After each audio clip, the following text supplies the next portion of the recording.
വിശുദ്ധ യോഹന്നാന്റെ സുവിശേഷം 6-ാം അധ്യായം 45-ാം തിരുവചനം അനുസരിച്ച് അവരെല്ലാവരും ദൈവത്താൽ പഠിപ്പിക്കപ്പെട്ടവരാകും. ഈശോയെ, നീ തന്നെ ഞങ്ങളെ പഠിപ്പിക്കണമേ എന്ന് പ്രാർത്ഥിക്കുന്നു. ഉടമ്പടി ജീവിതത്തിൽ ഞങ്ങൾക്ക് വന്നുപോയിട്ടുള്ള കുറവുകളെ പരിഹരിക്കുവാൻ, വീണ്ടും വീണ്ടും വിശുദ്ധിയിൽ മുന്നേറുവാൻ, ഈശോയെ സൂര്യകൃപ കരയേറ്റുവാൻ ഈ ആരാധനയിൽ ഉടനീളം നീ ഞങ്ങളോട് സംസാരിക്കണമേ എന്ന് പ്രാർത്ഥിക്കുന്നു. പരിശുദ്ധ പരമ ദിവ്യ കാരുണ്യത്തിന് നേരവും ആരാധനയും സ്തുതിയും പുകഴ്ചയും ഉണ്ടായിരിക്കട്ടെ. പരിശുദ്ധ പരമ ദിവ്യ കാരുണ്യത്തിന് നേരവും ആരാധനയും സ്തുതിയും പുകഴ്ചയും ഉണ്ടായിരിക്കട്ടെ. പരിശുദ്ധ പരമ ദിവ്യ കാരുണ്യത്തിന് നേരവും ആരാധനയും സ്തുതിയും പുകഴ്ചയും ഉണ്ടായിരിക്കട്ടെ. നമുക്കെല്ലാവർക്കും ഒന്ന് ചേർന്ന് കൃപാസനം പ്രത്യക്ഷീകരണ മധ്യസ്ഥ പ്രാർത്ഥന ഏറ്റുചൊല്ലി പ്രാർത്ഥിക്കാം.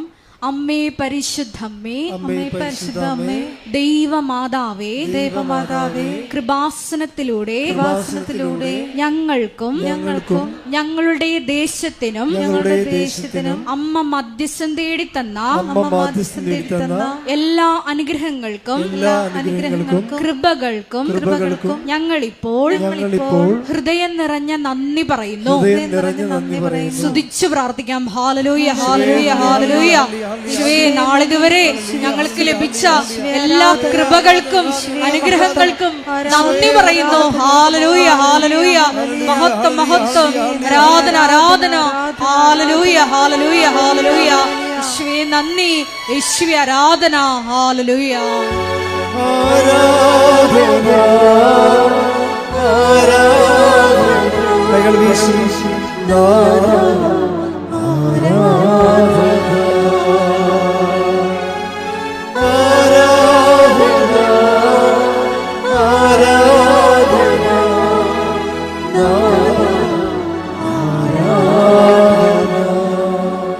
പരിശുദ്ധ പരമ ദിവ്യ കാരുണ്യത്തിന് പരിശുദ്ധ പരമ ദിവ്യ കാരുണ്യത്തിന് ആരാധനയും സ്തുതി പുകഴ്ചയും ഉണ്ടായിരിക്കട്ടെ. പരിശുദ്ധ പരമ ദിവ്യ കാരുണ്യത്തിന് ആരാധനയും സ്തുതി പുകഴ്ചയും ഉണ്ടായിരിക്കട്ടെ. അമ്മേ പരിശുദ്ധമ്മേ, അമ്മേ പരിശുദ്ധമ്മേ, ദൈവമാതാവേ, ദൈവമാതാവേ, 2004 ഡിസംബർ 7-ാം തീയതി ഉച്ചകഴിഞ്ഞ് 2:30 കൃപാസനത്തിൽ സംഭവിച്ച അമ്മയുടെ പ്രത്യക്ഷപ്പെടലിനെ കുറിച്ച് തിരുസഭയ്ക്ക് സമർപ്പിച്ചിരിക്കുന്ന പഠനരേഖകളുടെ മേൽ വസ്തുനിഷ്ഠവും ദൈവശാസ്ത്ര വിധി പ്രകാരമുള്ളതുമായ അന്വേഷണ പഠനങ്ങൾ നടത്തി ആ പ്രത്യക്ഷപ്പെടലിലൂടെ പ്രകടമായ ദൈവമാതാവിന്റെ പ്രത്യേക കരുതലും സംരക്ഷണവും വെളിപ്പെടുത്തുന്ന പീഡിതരുടെ ആശ്വാസവും പ്രവാചകന്മാരുടെ രാജ്ഞിയും വാഗ്ദാനത്തിന്റെ പേടകവും പ്രപഞ്ച പ്രകൃതിയുടെ മാതാവുമായ പരിശുദ്ധ അമ്മയുടെ ഭക്തി തിരുസഭയിൽ കൂടുതൽ പ്രചരിച്ച് ജീവിതത്തിന്റെ ദുരിത ദുരന്ത അവസ്ഥകളിൽ അകപ്പെട്ട് കഴിയുന്ന അനേകായിരം മക്കൾക്ക് ദൈവത്തിന്റെ സാന്നിധ്യവും സന്ധിപ്പും കൂടുതൽ അനുഭവിക്കുക വഴി ആത്മീയ വിശുദ്ധിയും ദൈവശക്തിയും കൈവരിക്കുവാൻ ഞങ്ങളുടെ കുടുംബങ്ങളെ ഇടയാക്കണമേ. സ്തുതിച്ചു പ്രാർത്ഥിക്കാം. Hallelujah, hallelujah, hallelujah. മരിയൻ ഉടമ്പടി എടുത്ത് പ്രാർത്ഥിക്കുന്ന ഞങ്ങളുടെ കുടുംബങ്ങളെ വിശുദ്ധീകരിക്കണമേ, ശക്തീകരിക്കണമേ, ആത്മാവിൽ വഴി നടത്തണമേ. Hallelujah, hallelujah. മഹത്വം, മഹത്വം. ആരാധന, ഹാലലൂയ.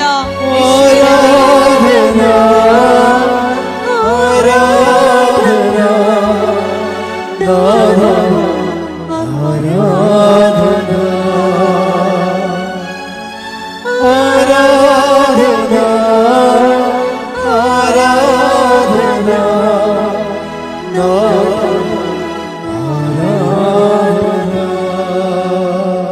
പരിശുദ്ധ പരമ ദിവ്യ കാരുണ്യത്തിന് എന്നേരവും ആരാധനയും സ്തുതിയും പുകഴ്ചയും ഉണ്ടായിരിക്കട്ടെ. പരിശുദ്ധ പരമ ദിവ്യ കാരുണ്യത്തിന് എന്നേരവും ആരാധനയും സ്തുതിയും പുകഴ്ചയും ഉണ്ടായിരിക്കട്ടെ. പരിശുദ്ധ പരമ ദിവ്യ കാരുണ്യത്തിന് എന്നേരവും ആരാധനയും സ്തുതിയും പുകഴ്ചയും ഉണ്ടായിരിക്കട്ടെ. അമ്മേ പരിശുദ്ധ അമ്മേ, അമ്മേ പരിശുദ്ധ അമ്മേ, ഭൂസ്വർലോകങ്ങളുടെ രാജ്ഞിയായ ഭൂസ്വർലോകങ്ങളുടെ രാജ്ഞിയായ അങ്ങയ്ക്ക് ഭൗമ സംരക്ഷണത്തിനായി പ്രപഞ്ച പ്രകൃതിയെ തന്നെ തിരുസഭ പ്രതിഷ്ഠിക്കുവാൻ ഈ പ്രത്യക്ഷീകരണം വഴി ഇടയാക്കണമേ. പരിശുദ്ധ അമ്മേ, ജപമാല മാതാവേ, സകല കൃപാസനം പ്രാർത്ഥനകളോടും ചേർത്ത് ഞങ്ങളിപ്പോൾ പ്രാർത്ഥിക്കുന്ന ഈ സമൂഹത്തിന്റെ പ്രത്യേക നിയോഗങ്ങളും മൗനമായിട്ട് നമ്മുടെ വ്യക്തിപരമായ പ്രാർത്ഥനാ വിഷയങ്ങൾ കൃപാസനത്തിൽ ജീവനോടെ പ്രത്യക്ഷപ്പെട്ട ദൈവമാതാവിന്റെ മധ്യസ്ഥയിൽ ദിവികാരുണ്യ സന്നിധിയിൽ സമർപ്പിച്ച് നമുക്കൊരു നിമിഷം മൗനമായിട്ട് പ്രാർത്ഥിക്കാം.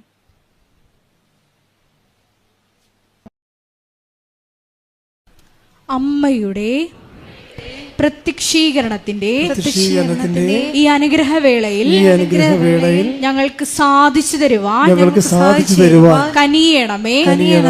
ആമേൻ. കൃപാസന മെയ് മാസ വണക്കം ആരംഭിക്കുകയാണ്. കൃപാസനത്തിലെ 2 പ്രധാനപ്പെട്ട അനുഗ്രഹ മാസങ്ങളാണ് മെയ് മാസവും ഒക്ടോബർ മാസവും. ഒക്ടോബർ മാസത്തെ റാലിയും അതുപോലെ തന്നെ മെയ് മാസത്തെ വണക്കമാസവുമാണ്. വണക്കമാസം നിങ്ങൾക്ക് കുടുംബസമേതം ഏറ്റെടുത്ത് നടത്താവുന്നതാണ്. നിങ്ങളുടെ നിയോഗങ്ങൾക്ക് വേണ്ടി അതിൻ്റെ രസീതുകൾ കൗണ്ടറിൽ നിന്ന് ലഭിക്കുന്നതായിരിക്കും. രണ്ടാമത്തെ അറിയിപ്പ്, കൃപാസനത്തിന് ജോമൽ സിസ്റ്ററിനെ പോലെ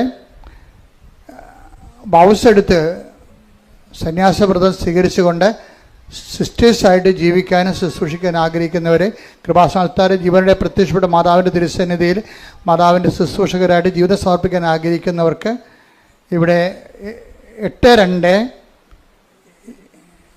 81 297511 ഈ നമ്പറിൽ വിളിച്ചാൽ വിശദവിവരങ്ങൾ അറിയാൻ കഴിയും. ഇത് വാട്സപ്പ് നമ്പറാണ്. മൂന്നാമത്തെ അറിയിപ്പ്, ഇപ്പോൾ നമുക്ക് 6 സിസ്റ്റേഴ്സാണ് ഇവിടെ ഇപ്പോൾ താമസിച്ച് ഇവിടെ ഭഗവാൻ സിസ്റ്റേഴ്സ് ഓരോ കോൺഗ്രിഗേഷനിൽ നിന്ന് വന്നിട്ടുള്ളവരാണ്. അവരിൽ ചിലർ ഈ മാസം പോകും. അവരുടെ ശുശ്രൂഷ 1 കൊല്ലത്തേക്കാണ് അവർക്ക് വന്നിരിക്കുന്നത്. പലരും അത് കഴിഞ്ഞ് അവർ പോവുകയാണ്.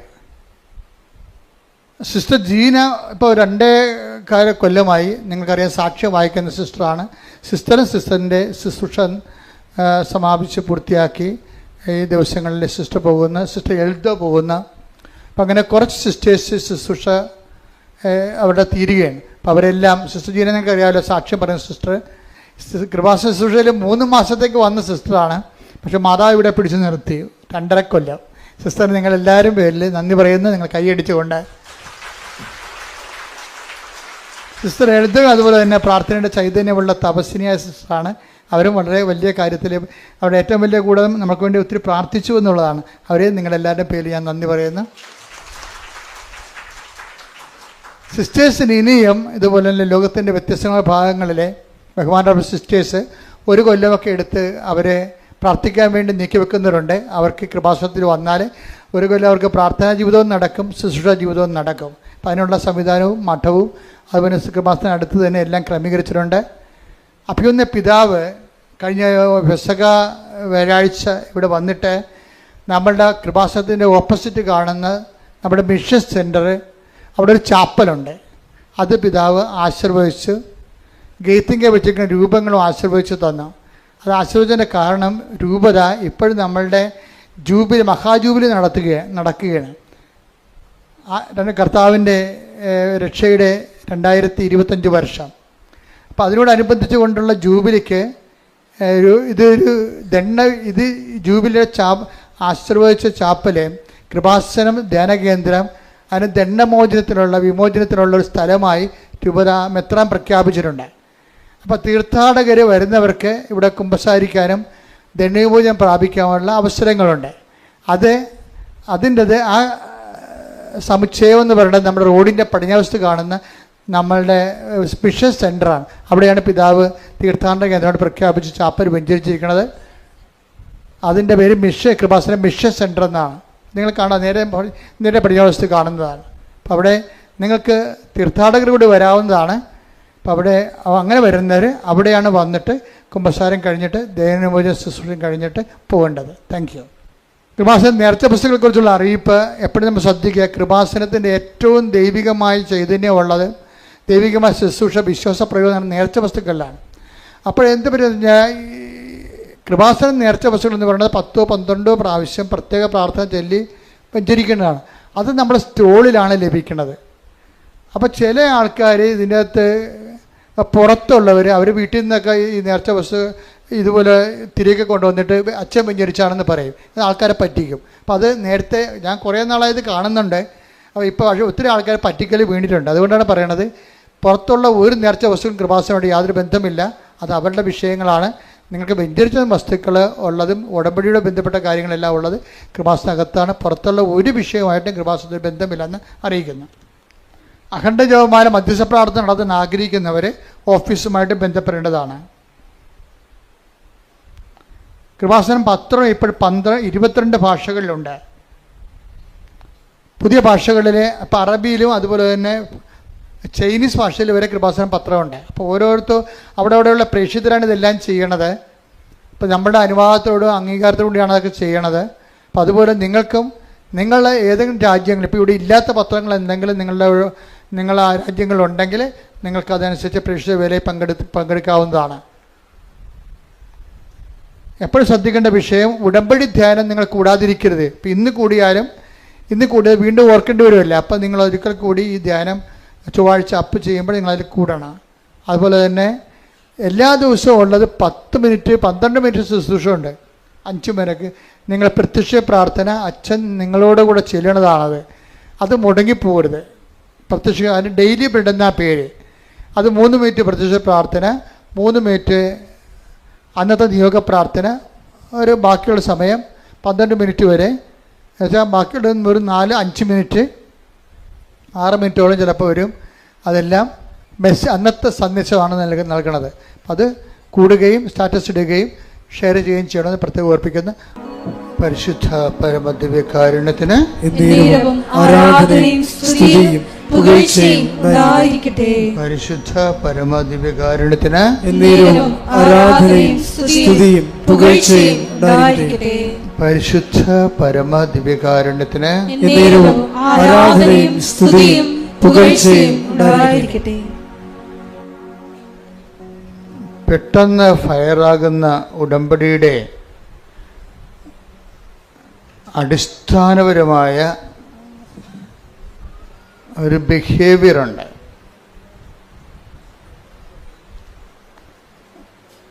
ഉടമ്പടിയുടെ പെട്ടെന്ന് ഫയറാകുന്ന, പെട്ടെന്ന് ദീപ്തമാകുന്ന ഉടമ്പടിക്ക്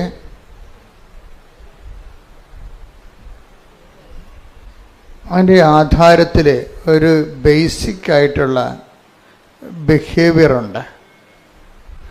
ബിഹേവിയർ എന്ന് പറയുന്നത് എന്താണ്? പെരുമാറ്റം.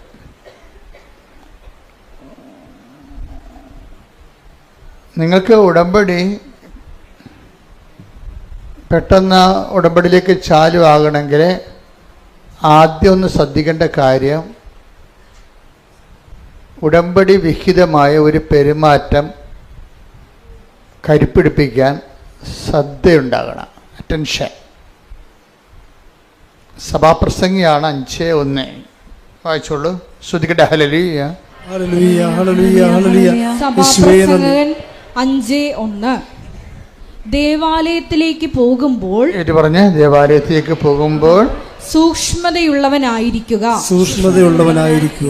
ശ്രദ്ധിച്ചു കേൾക്കാൻ അടുത്തു ചെല്ലുന്നതാണ് വിഡ്ഢിയുടെ ബലിയർപ്പണത്തേക്കാൾ ഉത്തമം. കാര്യം അറിയാതെ ആചാരങ്ങൾ കാണിക്കുന്നതാണ് വിഡ്ഢിയുടെ ബലിയർപ്പണം എന്ന് പറയുന്നത്. കാര്യം അറിയാൻ പാടില്ല, അത് അനുഷ്ഠാനങ്ങൾ കൂടിക്കൊണ്ടിരിക്കും. അതാണ് പറയണത്. ഒന്നിനു വായിച്ച ഭാഗം, ദേവാലയത്തിലേക്ക് പോകുമ്പോൾ സൂക്ഷ്മതയുള്ളവനായിരിക്കുക, ശ്രദ്ധിച്ചു കേൾക്കാൻ അടുത്തു ചെല്ലുന്നതാണ് വിഡ്ഢിയുടെ ബലിയർപ്പണത്തെക്കാൾ ഉത്തമം. കാര്യം അറിയാതെ അനുഷ്ഠാനങ്ങളും ആചാരങ്ങളും പങ്കെടുക്കുന്നത് വിഡ്ഢിത്തമാണ്.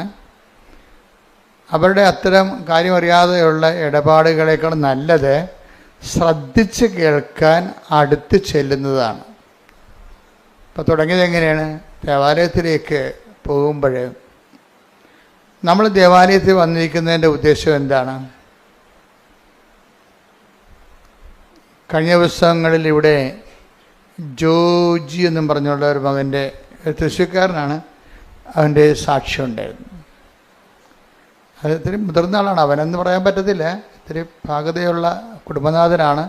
കാരണം എനിക്കിഷ്ടപ്പെട്ടത് അദ്ദേഹത്തിൻ്റെ സ്പിരിച്വൽ മെച്യൂരിറ്റിയാണ്. അതാണ് ബിഹേവിയർ എന്ന് ഞാൻ പറഞ്ഞതിൻ്റെ കാര്യം. ബിഹേവിയർ എന്ന് പറയത്തില്ലേ, നിങ്ങളുടെ പെരുമാറ്റം കാണുമ്പോൾ നിങ്ങൾ സൂക്ഷ്മതയുള്ളവരാണെന്ന് ദൈവത്തിന് തോന്നണം.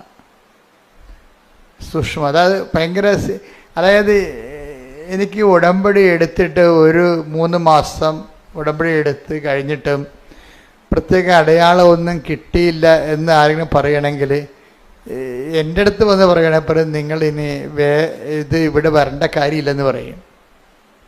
എന്താ ഞാൻ പറയത്തുള്ളൂ, വരേണ്ട കാര്യമില്ല. നിങ്ങൾക്ക് കഥ അറിയാതെ ആട്ടം കാണുകയാണ്. എന്തൊക്കെ എഴുതി കൊണ്ടുവന്ന് കെട്ടിത്താത്തുമ്പോൾ എന്തോ സംഭവം നടക്കുമെന്ന് വിചാരിച്ചതിൻ്റെ വിട്ടുവേഷം കെട്ടുകയാണ്. അങ്ങനെ വിട്ടുവേഷം കെട്ടാൻ സ്ഥലമല്ല ഇത്. ഇത് സത്യമായ ദൈവത്തെ ജീവിതം കൊണ്ട് അന്വേഷിക്കുന്നതാണ്. നിങ്ങൾക്ക് നിങ്ങളുടേതായിട്ട് കുറച്ച് പ്രശ്നങ്ങളുണ്ടാവും. നിങ്ങൾക്കറിയാമല്ലോ, ഈ സ്ഥലം ലോകത്ത് ഏറ്റവും കൂടുതൽ പ്രശ്നങ്ങൾ മനുഷ്യൻ അതിജീവിച്ചൊരു സ്ഥലമാണ്. ഏറ്റവും കൂടുതൽ പ്രശ്നങ്ങൾ മനുഷ്യൻ ദൈവത്തിൻ്റെ കൂടെ നിന്നുകൊണ്ട് അതിജീവിച്ച സ്ഥലമാണ്. അപ്പം അങ്ങനെ ഒരു സ്ഥലത്ത് വരുമ്പോൾ നമുക്ക് ആ ഒരു ബോധമാണ് വേണ്ടത്. ഇപ്പോൾ സഭാപ്രസംഗി 5:1 ദേവാലയത്തിലൂടെ ചെല്ലുമ്പോൾ സൂക്ഷ്മതയുള്ളവനാണെന്ന് പറയുമ്പോൾ ആ സൂക്ഷ്മതയ്ക്കുള്ള അർത്ഥം എന്താണ്? പല അർത്ഥങ്ങളുണ്ട്. ശ്രദ്ധ എന്ന് പറഞ്ഞ അർത്ഥമാണ് അറ്റൻഷൻ. അത് അതിൻ്റെ കൂടെ ഉള്ളൊരു വ്യാഖ്യാനമായിട്ട് വരുന്നുണ്ട്. അതായത് വിഡ്ഢിയുടെ ബലിയർപ്പണത്തെക്കാളും കാര്യങ്ങൾ അറിയാതെ അഭ്യാസം കാണിക്കുന്നവരുടെ ആചാര അനുഷ്ഠാനങ്ങളെക്കാളും നല്ലത് ശ്രദ്ധിച്ച് കേൾക്കാൻ അടുത്ത് ചെല്ലണതാണ്. പറയുന്ന കാര്യങ്ങളെല്ലാം ശ്രദ്ധിക്കണം, അത് കേൾക്കണം. അത് കേട്ടാൽ മാത്രം പോരാ, അതിൽ നടപ്പിൽ വരുത്തണം. നമ്മൾ കേൾക്കണത് എന്തിനു വേണ്ടിയാണ്? ആ കാര്യം എക്സിക്യൂട്ട് ചെയ്യാനാണ്, നടപ്പിൽ വരുത്താനാണ്. ഞാനെന്താ ഇങ്ങനെ പറയണമെന്ന് വെച്ച് കഴിഞ്ഞാൽ, ഇപ്പോൾ ഇന്നലെ ഒരു വലിയമ്മച്ചി ഇവിടെ അച്ഛനെ കാണാൻ വന്നിട്ട് കൂട്ടത്തിലുണ്ടായിരുന്നു. ഞാനോട് പറഞ്ഞ് നിങ്ങളുടെ ഉടമ്പടി ഓക്കെ അല്ലെന്ന് പറഞ്ഞ്. എന്ന് വെച്ച് കഴിഞ്ഞാൽ അവർ അതൊരു എന്താണ്, എല്ലാവരും വന്ന് ഉടമ്പടി ചെയ്യുന്നു, അതനുസരിച്ചൊക്കെ അവർക്ക് പ്രാർത്ഥിക്കുകയൊക്കെ ചെയ്യുന്നുണ്ട്, തിരിയൊക്കെ കത്തിക്കുന്നുണ്ട്, രോഗികളൊക്കെ പോയി കാണുന്നുണ്ട്, അങ്ങനെ പത്രമൊക്കെ കൊടുക്കുന്നുണ്ട്, അതൊക്കെ ചെയ്യുന്നുണ്ട്. അപ്പം ഞാൻ പറഞ്ഞു നിങ്ങളുടെ ഉടമ്പടി ഓക്കെ അല്ലെന്ന് പറഞ്ഞു. എന്താ കാര്യം വെച്ച് കഴിഞ്ഞാൽ ഇവരിതൊക്കെ ഒരു അനുഷ്ഠാന ക്രമം പോലെ, അങ്ങനെ ചട്ടപ്പടി പ്രോഗ്രാം പോലെ പ്രോഗ്രാമായിട്ട് ചെയ്ത് മാറ്റുകയും, ഈ പ്രോഗ്രാം ക്രിസ്ത്യൻസിന് അല്ലെങ്കിൽ അങ്ങനെ പ്രോഗ്രാമായിട്ട് ഈ ഉടമ്പടി ഒരു പ്രോഗ്രാമായിട്ട് ചെയ്യുന്നത് അതായത് ഒരു എല്ലെ കൊള്ളാത്തൊരു പരിപാടിയാണ്. അത് തൊലിപ്പുറത്തുള്ള പരിപാടിയാണ്. നമ്മളോട് എന്ത് പറഞ്ഞിരിക്കുന്നു അതിൻ്റെ പകുതി ചെയ്യും. ഇവിടുന്ന് എന്താണ് പറയണത്, അതെങ്ങനെ കുറക്കാവുന്ന ആൾക്കാർ നോക്കത്തുള്ളൂ അല്ലേ. പാലം കിടന്നാലും ചാടിപ്പോകാൻ സ്ഥലം കൊണ്ട് ആൾക്കാർ ചാടിയിലേ പോകത്തുള്ള കാര്യമല്ലേ. ഇപ്പോൾ ഒരു ചെറിയ തോടാണെന്ന് വിചാരിച്ചു, മാർച്ച് ഏപ്രിൽ മാസത്തിലൊക്കെ വെള്ളം പറ്റിക്കഴിഞ്ഞാൽ പാലം ഉണ്ടാകും കൂടെ. പാലം കിടന്നാലും ആൾക്കാർ നോക്കണത് ചാടിയ കിടക്കാൻ പറ്റിയ വെള്ളമേ ഉള്ളെന്നുണ്ടെങ്കിൽ ചാടിക്കിടക്കും. പാലത്തിന് എങ്ങനെ കട്ട് ഷോട്ട് ചെയ്യാമെന്ന് നോക്കത്തുള്ളൂ. അത് ആൾക്കാരുടെ ബിഹേവിയറിലുള്ള ഒരു പ്രശ്നമാണ്. എങ്ങനെ പെട്ടെന്ന് ലളിതമായിട്ട് തീർക്കാൻ പറ്റുമെന്ന്. ഈ ഒരു ബിഹേവിയറിസം പെരുമാറ്റ ശൈലി ഉടമ്പടി കൊണ്ടുവന്നിട്ടുണ്ട്. ഉടമ്പടിയുടെ എങ്ങനെ ഉടമ്പടിയിൽ ചെറിയ രീതിയിലത് ശ്ലോകത്തിൽ കഴിക്കാൻ പറ്റുമെന്ന് നോക്കും. കഴിക്കാൻ പറ്റത്തില്ലെന്നല്ല പ്രശ്നം. ഉടമ്പടി വർക്കൗട്ട് ആകണമെന്നുണ്ടെങ്കിൽ ദൈവത്തിന് തോന്നണം നിങ്ങൾ വിഷയത്തെക്കാളുപരി നിങ്ങളുടെ സബ്ജക്റ്റ് വൈസായിട്ടുള്ള നിങ്ങളുടെ വിഷയത്തെക്കാളുപരി ദൈവത്തെ സ്നേഹിക്കുന്നുവെന്ന് ദൈവത്തിന് തോന്നണം. അതുകൊണ്ട് ഞാൻ എപ്പോഴും നിങ്ങളോട് പറയും, പുതിയ പുതിയ ഓഡിയൻസാണ് എപ്പോഴും കേൾക്കുന്നതുകൊണ്ടാണ് ഞാൻ ചില കാര്യങ്ങളൊക്കെ വീണ്ടും ആവർത്തിക്കുന്നത്. എങ്കിലും നിങ്ങൾക്ക് ഒത്തിരി നഷ്ടങ്ങളുണ്ടെന്നാണ് ഞാൻ കരുതുന്നത്. കാര്യം ഉടമ്പടി അടിസ്ഥാന പ്രമാണങ്ങൾ കേൾക്കണമെന്നുണ്ടെങ്കിൽ ആദ്യകാല ധ്യാനങ്ങൾ കൂടണം. ഇപ്പം അടിസ്ഥാന പ്രമാണമൊന്നും പറയണില്ലല്ലോ. ഉടമ്പടി ഒത്തിരിയേറെ മച്ചുറായത് കാരണം ഈ ഗ്രോത്ത് റിട്രീറ്റുകളാണ് നടക്കുന്നത്. അതായത് 3 പുതുക്കിയവർക്ക് 4 പുതുക്കിയവർക്കുള്ള ക്ലാസ്സുകളാണ് ഇപ്പോൾ നടക്കുന്നത്. ആദ്യമായിട്ട് നമസ്തേ എന്നും പറഞ്ഞ് വന്ന് ഉടമ്പടി എടുക്കുന്നവർക്ക് വേണ്ട സംഭവങ്ങൾ ഇപ്പം കിട്ടണില്ല. കാര്യം റിപ്പറ്റീഷൻ വരണതുകൊണ്ടാണ്. അതിപ്പോൾ നിങ്ങൾ പുതിയ ആൾക്കാരെന്താ ചെയ്യേണ്ടത്? പുതിയ ആൾക്കാർ പഴയ ധ്യാനങ്ങൾ കൂടണം. ഇതുമായിട്ട് രക്ഷപ്പെട്ടു പോകാൻ ഉദ്ദേശിക്കുന്നുണ്ടെങ്കിൽ പഴയ ധ്യാനങ്ങൾ കൂടണം. ഈ ഒരു കാലഘട്ടം എന്ന് പറയുന്നത് നല്ലൊരു കാലഘട്ടമാണ്. പണ്ട് പഴയ ധ്യാനങ്ങൾ കൂടണമെന്നൊക്കെ പറഞ്ഞു കഴിഞ്ഞാൽ ഒരു 10-20 കൊല്ലം മുമ്പ് പറഞ്ഞു കഴിഞ്ഞാൽ നിങ്ങൾ ഇവിടെ വരണം, അത് റെക്കോർഡ് ചെയ്ത് എടുത്തുകൊണ്ട് പോകണം, അത് പണ്ട് CD ആക്കണം, CD പ്ലെയറിലിട്ട് കേൾക്കണം. ഇപ്പം അങ്ങനെയൊന്നുമില്ല. ഇപ്പം മൊബൈലിൽ എല്ലാ സംഭവമുണ്ട്. സെക്കൻഡുകൾക്കുള്ളിൽ പഴയ ധ്യാനം കിട്ടും. അപ്പോൾ നമ്മൾക്ക് സംബന്ധിച്ചിടത്തോളം സാങ്കേതികത കാരണം ഒത്തിരി വളർന്ന കാരണം ഇത് വളരെ ഫെദർ ടച്ച്, ഫിംഗർ ടച്ചിലായിട്ടുണ്ട്. ഇന്ന് തൊട്ടാൽ മതി കിട്ടും. പക്ഷെ തൊടാനുള്ള ഒരു നമ്മുടെ ഭാഗത്തു നിന്നുള്ള ഇൻവെസ്റ്റ്മെൻ്റ് ഉണ്ട്. ഇതൊരു ഇൻവെസ്റ്റ്മെൻറ്റ് ഒരു സീരിയസ് ആയിട്ടുള്ള പ്രശ്നമാണ്. ചില ആൾക്കാർക്ക് രാവിലെ ഉടമ്പടി എന്ന് പറയുമ്പോൾ ചിലപ്പോൾ രാവിലെ ഒരു പ്രാർത്ഥന പ്രാർത്ഥിച്ചാൽ പിന്നെ ഉടമ്പടി മറന്നു പോകും. മറവി ക്രിസ്ത്യാനി ഭയങ്കരമാണ്, മറവി മനുഷ്യർ ഭയങ്കരമാണ്. രാവിലെ ഒരു പ്രാർത്ഥന പ്രാർത്ഥിക്കും, പറ്റുമെങ്കിൽ അച്ഛൻ്റെ ആ ഡെയിലി ബ്രെഡൊന്ന് കൂടും. പിന്നെ ആ ദിവസം ചിലപ്പോൾ ഒന്നും ചെയ്യത്തില്ല. എന്ന് വെച്ച് കഴിഞ്ഞാൽ പിന്നെ ചിലർ വൈകുന്നേരത്തെ സന്ധ്യാപ്രാർത്ഥനയും ഉടമ്പടി പ്രാർത്ഥനയും ചെല്ലും. ഇതിൻ്റെ ഇടയ്ക്ക് ബാക്കി ഈ ഉടമ്പടി ഒരു ജീവിത രീതി ആയത് കാരണം ഈ പകലാണ് ഇത് ഉടമ്പടി മുഴുവനും ഉടമ്പടി ഒരു ജീവിതമാണ്. അപ്പം നമ്മുടെ റിസ്ക് എന്ന് പറയുന്നത് ദൈവത്തെ ബോധ്യപ്പെടുത്തണം. എന്താണ്? എൻ്റെ മക്കൾ കേൾക്കുന്നുണ്ട്, അച്ഛൻ പണ്ട് സീരിയസ് ആയിട്ടുള്ള കാര്യമാണ് ഞാൻ പറയണത്. നിങ്ങൾ ഒത്തിരി കാര്യം എഴുതിയിടണമല്ല പ്രശ്നം, എഴുതിയിടേണ്ട ഇരട്ടി നടക്കും. പക്ഷേ നിങ്ങൾ ആ ഉടമ്പടിയുടെ കാര്യത്തിൽ എനിക്ക് മനസ്സിലായത് ഇതിൻ്റെ ഏറ്റവും വലിയ റിസ്ക് എന്താണെന്നറിയാവോ? ഉടമ്പടിയുടെ റിസ്ക് എന്ന് പറഞ്ഞാൽ എന്താണ്? ഏറ്റവും സീരിയസ് ആയിട്ടുള്ള പ്രശ്നം ഉടമ്പടിയിലാണ്. ഒന്ന്, നമ്മൾ ഉടമ്പടിയിലാണെന്ന് നമ്മളെ തന്നെ ആദ്യം ഒന്ന് ബോധ്യപ്പെടുത്തിയെടുക്കണം. അതൊരു വലിയ പാടാണ്. രണ്ടാമത്, ഉടമ്പടിയിലാണെന്നുള്ള ദൈവത്തെ ബോധ്യപ്പെടുത്തിയെടുക്കണം. അത് കുറച്ചുകൂടി എളുപ്പമാണ്. അച്ഛൻ പറഞ്ഞ മനസ്സിലായില്ലേ? ഒന്നാമത്തെ എന്താണ്? നമ്മൾ ഉടമ്പടിയിലാണെന്ന് നമ്മളെ ബോധ്യപ്പെടുത്തിയെടുക്കണം. അത് പാടാണ് ശരിക്കും. കാര്യം നമ്മൾ പ്രത്യക്ഷ പ്രാർത്ഥന രാവിലെയുള്ള കഴിഞ്ഞാൽ പിന്നീട് നമ്മൾ പല രീതിയിൽ കെയർലെസ് ആയിട്ടൊക്കെ മൂവ് ചെയ്യുകയും അതിന് നമ്മൾ പലതരത്തിലുള്ള സ്വഭാവമുള്ള ആൾക്കാരുമായിട്ടല്ല ഇൻട്രാക്ട് ചെയ്യണത്. അപ്പം ചിലപ്പോൾ അവൻ തന്തയ്ക്ക് വിളിക്കുമ്പോൾ നമുക്ക് അവൻ്റെ തള്ളക്ക് വിളിക്കാൻ തോന്നും. അതൊക്കെ ഉള്ളത് ഇതിൻ്റെ അകത്തുള്ളൂ ഒരു. അപ്പം ഇയൊക്കെ കോൺഷ്യസ് അല്ലേ, അയാൾ ഉടമ്പടിയിലാണെന്നുള്ളവൻ ഇത് ബോധമല്ല. മനസ്സിലായില്ലേ? അതാണ് എൻ്റെ വിഷയം. പണ്ട് ഇപ്പം നമ്മൾ കള്ളത്തരം പറഞ്ഞ് ജയിക്കുമായിരുന്നു ചിലയിടത്തൊക്കെ. അപ്പം ലേഡീസിന് ഭയങ്കര അപകടമാണ്. ലേഡീസിനുള്ള പ്രശ്നം വെച്ച് കഴിഞ്ഞാൽ, ഞാൻ ഇത്രയും നാൾ നിങ്ങൾ ലേഡീസാണെന്ന് പറഞ്ഞു കഴിഞ്ഞാൽ അച്ഛൻ അങ്ങനെ കുറ്റപ്പെടുത്തുന്ന പറയരുത്. പക്ഷെ നിങ്ങളുടെ രക്തത്തിലുള്ള സാധനം എന്നില്ല ഒരു സാധനം പുരുഷന്മാർക്ക് ഉണ്ടത്, പക്ഷെ ലേഡീസിന് കൂടുതലാണ്. നിങ്ങൾ നിങ്ങളുടെ ഭാഗം കറക്റ്റാണെന്ന് പറയാൻ വേണ്ടി കള്ളത്തരങ്ങൾ പറയും നിങ്ങൾ. എന്നിട്ട് നിങ്ങൾ പറഞ്ഞ് ജയിക്കാൻ വേണ്ടി തരികിട കാര്യങ്ങൾ പറയും. അപ്പം നിങ്ങൾ ഉടമ്പടി ബ്രേക്കായില്ലേ? അപ്പം തന്നെ നിങ്ങൾ പറയണ കാര്യങ്ങൾ, ഇപ്പം നിങ്ങൾ നാത്തൂനുമായിട്ട് ഒരു വഴക്ക് ഒരു സംസാരം ഉണ്ടായി, ഇത് നിങ്ങൾ സ്റ്റാൻഡ് എടുത്ത് അപ്പോൾ മറ്റുള്ളവർ കൂടെ നിൽപ്പുണ്ടെങ്കിൽ ആ നിങ്ങളുടെ സ്റ്റാൻഡ് പൊട്ടയാണെന്ന് കാണുകയാണെങ്കിൽ അവർ നിങ്ങൾക്ക് ഷെയിമായത് കാരണം നിങ്ങൾ കള്ളത്തരങ്ങൾ പറയും. കള്ളത്തരങ്ങൾ പറഞ്ഞ് പൊലിപ്പിച്ച് പറയും, പെരുപ്പിച്ച് പറയും, സത്യവിരുദ്ധമാക്കും. കാര്യം ഒരു വിഷയത്തിൻ്റെ സത്യമുണ്ട്, പിന്നെ ആ സത്യത്തിൻ്റെ പൊലിവ് രൂപങ്ങളുണ്ട്, സത്യത്തിൻ്റെ പൊലിപ്പിച്ച രൂപങ്ങൾ വെച്ച് കഴിഞ്ഞാൽ അതിങ്ങനെ വെച്ച് കെട്ടി പറയും. ഏച്ച് കെട്ടിക്കഴിഞ്ഞാൽ മുഴച്ചിരിക്കും. അപ്പോൾ എപ്പോഴും ഇതിൻ്റെ അത് വരുന്ന വിഷയം സത്യത്തിൻ്റെ പൊലിവ് രൂപങ്ങൾ, അത് നുണയാണ് ശരിക്കും പറഞ്ഞാൽ. മനസ്സിലായില്ലേ? ഇല്ലാത്ത കാര്യം നമ്മുടെ സ്റ്റാൻഡ് ക്ലിയർ ചെയ്യാൻ വേണ്ടി ഉണ്ടാക്കി വലിപ്പത്തിൽ പറയും. അതെല്ലാം ലേഡീസിന് കുറേ പ്രശ്നങ്ങളുള്ളതാണ് ഇതിൻ്റെ അകത്ത്. നമ്മളറിയാതെ പോവുകയാണ് ശരിക്കും പറഞ്ഞാൽ. നമ്മളിങ്ങനെ ചെയ്യുമ്പോൾ തന്നെ സത്യം ബ്രേക്ക് ഡൗൺ ആകുന്നുണ്ടെന്നും അപ്പോൾ നമ്മൾ ഉടമ്പടി ബ്രേക്ക് ചെയ്യുന്നതോടെ നമുക്കറിയത്തില്ല. അപ്പം അതുകൊണ്ട് ആദ്യത്തെ റിസ്ക് എന്ന് പറഞ്ഞാൽ എന്താണ്? നമ്മൾ ഉടമ്പടിയിലാണെന്ന് നമ്മളെ തന്നെ ബോധ്യപ്പെടുത്തി എടുക്കുന്നതാണ് ആദ്യത്തെ റിസ്ക്. അത് ഒരു നല്ല പരിശീലനത്തിലൂടെ ഉണ്ടാകത്തുള്ളൂ. നല്ല പരിശീലനത്തിലൂടെ, അതായത് ഉടമ്പടി ഒരു ബോധമാണ് ശരിക്കും ആദ്യമേ. അതുകൊണ്ടാണ് സഭാപ്രസംഗി 5:1 പറയുന്നത് എന്താണ്? ദേവാലയത്തിലേക്ക് ചെല്ലുമ്പോൾ ദേവാലയത്തിലേക്ക് ചെല്ലുമ്പോൾ നീ സൂക്ഷ്മതയുള്ളവനാവുക. അതൊരു ബോധമാണ്, കോൺഷ്യസ് ആണ്.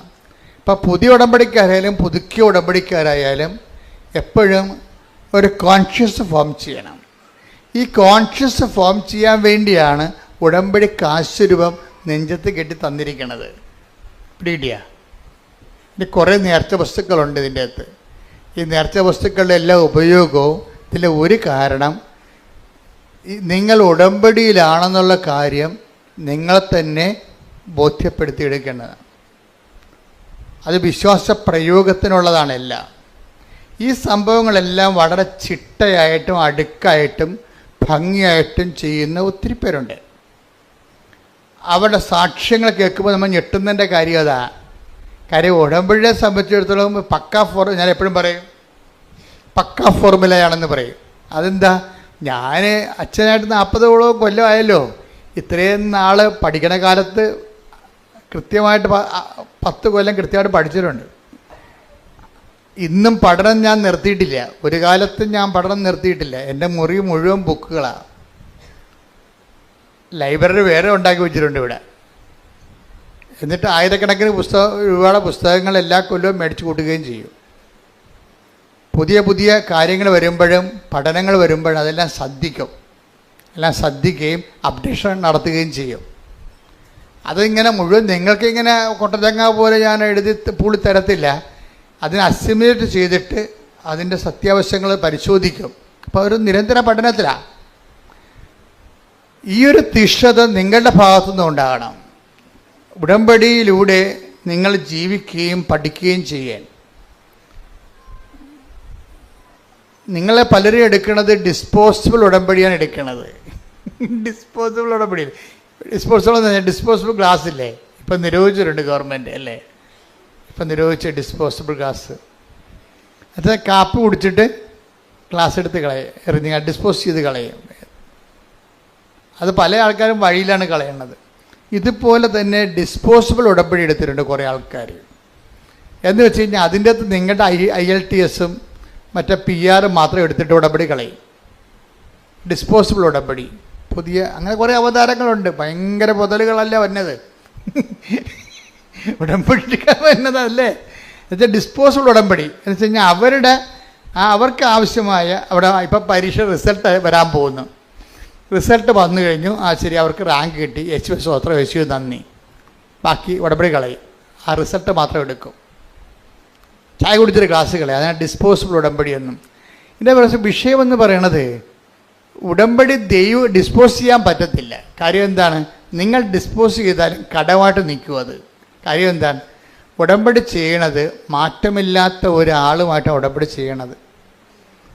അപ്പനും അമ്മയാണെന്ന് പറഞ്ഞാലും മരിക്കുമ്പോൾ തീരും. ഇത് തീരത്തില്ല. അപ്പനും അമ്മയാണെന്ന് മരിക്കുമ്പോൾ തീരുമല്ല. മരിക്കുമ്പോൾ തീരും എന്നുള്ള കാര്യം നിങ്ങൾ പറയൂ, മരിക്കുമ്പോൾ തീരത്തില്ല അച്ഛാ. അപ്പം മരിച്ചതിൻ്റെ ഓർമ്മ ഇപ്പോഴും ഉണ്ടാവും. ശരി, പക്ഷേ ആത്മക്കാണ്ട ദിവസമൊന്നും ചെല്ലാം സെമിത്തേരി. ഒരു പൂച്ചക്കളിയും കാണത്തില്ല, പിറ വർദ്ധിക്കുക. ഒരു സ്വർഗസ്ഥനായ പിതാവ് എല്ലാം കാണത്തില്ല. അത് ഈ വെറുതെ ഈ അഭ്യാസം 30-നും കുഴിയാഴ്ചക്ക് 41-നൊക്കെ വെറുതെ പോകണാണേ. അതെനിക്കറിയാം. ഞാൻ അത് കാരണം അത് മൈൻഡ് ചെയ്യത്തില്ല. എത്ര കരഞ്ഞാലും ഞാൻ മൈൻഡ് ചെയ്യത്തില്ല. എനിക്കറിയാം ഈ അഭ്യാസമൊക്കെ 6 മാസത്തേക്ക് ഉള്ളെന്ന്.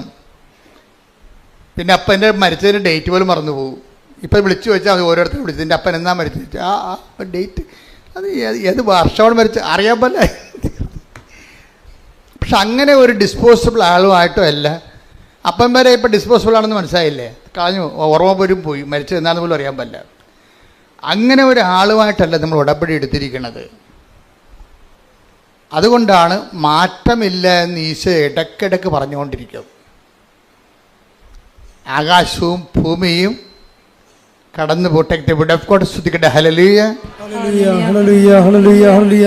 യേശുവേ നന്ദി. ഹല്ലേലൂയ, ഹല്ലേലൂയ, ഹല്ലേലൂയ, ഹല്ലേലൂയ, ഹല്ലേലൂയ, ഹല്ലേലൂയ. പരിശുദ്ധ പരമ ദിവ്യകാരുണ്യത്തിന് നേരവും ആരാധനയും സ്തുതിയും പുകഴ്ചയും ഉണ്ടായിരിക്കട്ടെ. മത്തായി 24:35. ആകാശവും ഭൂമിയും കടന്നു പോകും. ആകാശവും ഏറ്റു പറഞ്ഞ് ആകാശവും ഭൂമിയും കടന്നു പോകും. എന്നാൽ എന്റെ വചനങ്ങൾ കടന്നു പോവുകയില്ല. അപ്പൊ വചനങ്ങള് കടന്നു പോകുകയില്ല എന്ന് പറയുമ്പോൾ കർത്താവ് അവൻ പറയണ പോലെ നമ്മൾ ചെയ്തോളാം എന്നാണ് പറഞ്ഞിരിക്കണേ. എപ്പോഴും മനസ്സിലാക്കേണ്ട ഒരു വിഷയം എന്ന് വെച്ച് കഴിഞ്ഞാൽ കർത്താവിൻ്റെ മാറ്റമില്ലാത്തവനുമായിട്ടാണ് നമ്മൾ ഉടമ്പടി എടുത്തിരിക്കുന്നത്. അപ്പോൾ നമ്മുടെ വിഷയങ്ങൾ മാറിയാലും ഉടമ്പടി ജീവിതത്തിന് പിന്നെയും നിലനിൽപ്പും പ്രസക്തിയും ഉണ്ട്. ദൈവത്തോടാണ് നമ്മൾ ഉടമ്പടി ചെയ്തിരിക്കണം എന്നുള്ളൊരു ബോധമാണ്. ഈ ദേവാലയത്തിലേക്ക് പോകുമ്പോൾ സൂക്ഷ്മതയുള്ളവനാകണമെന്ന് പറയുമ്പോൾ ആ സൂക്ഷ്മത എന്ന് പറയണത് ഒരു ബോധമാണ്. എന്താണ് ബോധം? അത് ഒന്നാമത്തെ ബോധം എന്താണ്? ഞാൻ ദൈവത്തോടാണ് ഉടമ്പടി എടുത്തിരിക്കുന്നത്. അത് ഡിസ്പോസിബിൾ അല്ല. ഇത് എന്നെ പറഞ്ഞ് പഠിപ്പിക്കണം തന്നെത്താൻ.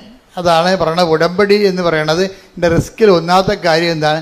ഞാൻ ഉടമ്പടിയിലാണെന്ന് തന്നെ പറഞ്ഞ് പഠിപ്പിക്കുന്നതാണ് എൻ്റെ ഒന്നാമത്തെ റിസ്ക്. ഒന്ന് പറഞ്ഞേ, ഞാൻ ഉടമ്പടിയിലാണെന്നൊന്ന് ആവർത്തിച്ച് പറഞ്ഞേ.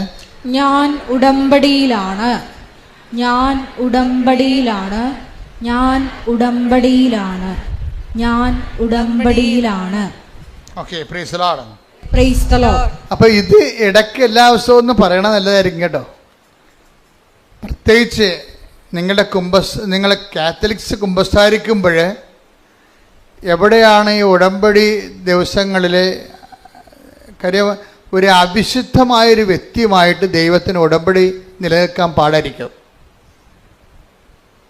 മനസ്സിലായില്ലേ? അതുകൊണ്ടാണ് എബ്രാഹത്തിനോട് പറഞ്ഞത്. എന്താണ് എബ്രാഹത്തിനോട് എന്താ ദൈവം പറഞ്ഞേ?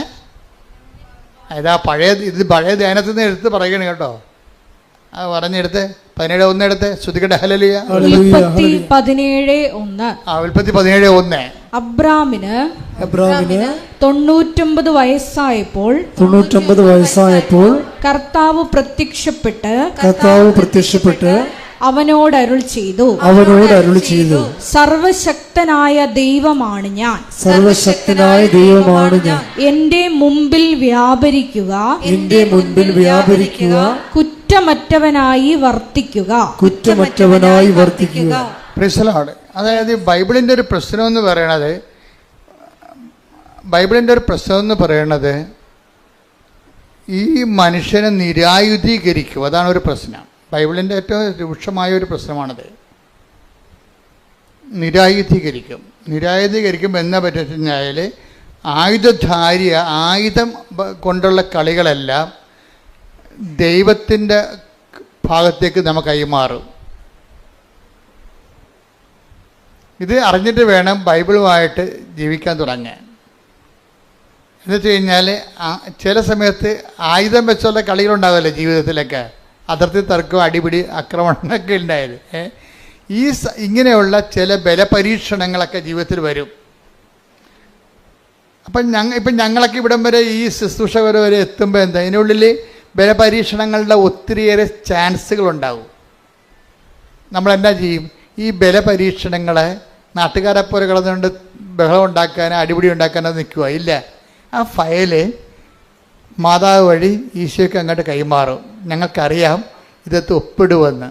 കാര്യം ഇവരെ ഏൽപ്പിച്ചിരിക്കുന്നത് ബലപരീക്ഷണത്തിനാണ്. സാത്താൻ്റെ തല തകർക്കാൻ വേണ്ടി ദൈവം സൃഷ്ടിച്ച സംഭവമാണ്. പക്ഷേ എന്താ പ്രശ്നം, നിങ്ങൾക്ക് അമ്മാത്തു നിന്ന് ഇറങ്ങുകയും ചെയ്ത് ഭാര്യത്ത് എത്തിയില്ലെന്നുള്ള അവസ്ഥയാണ് പലരുടേത്.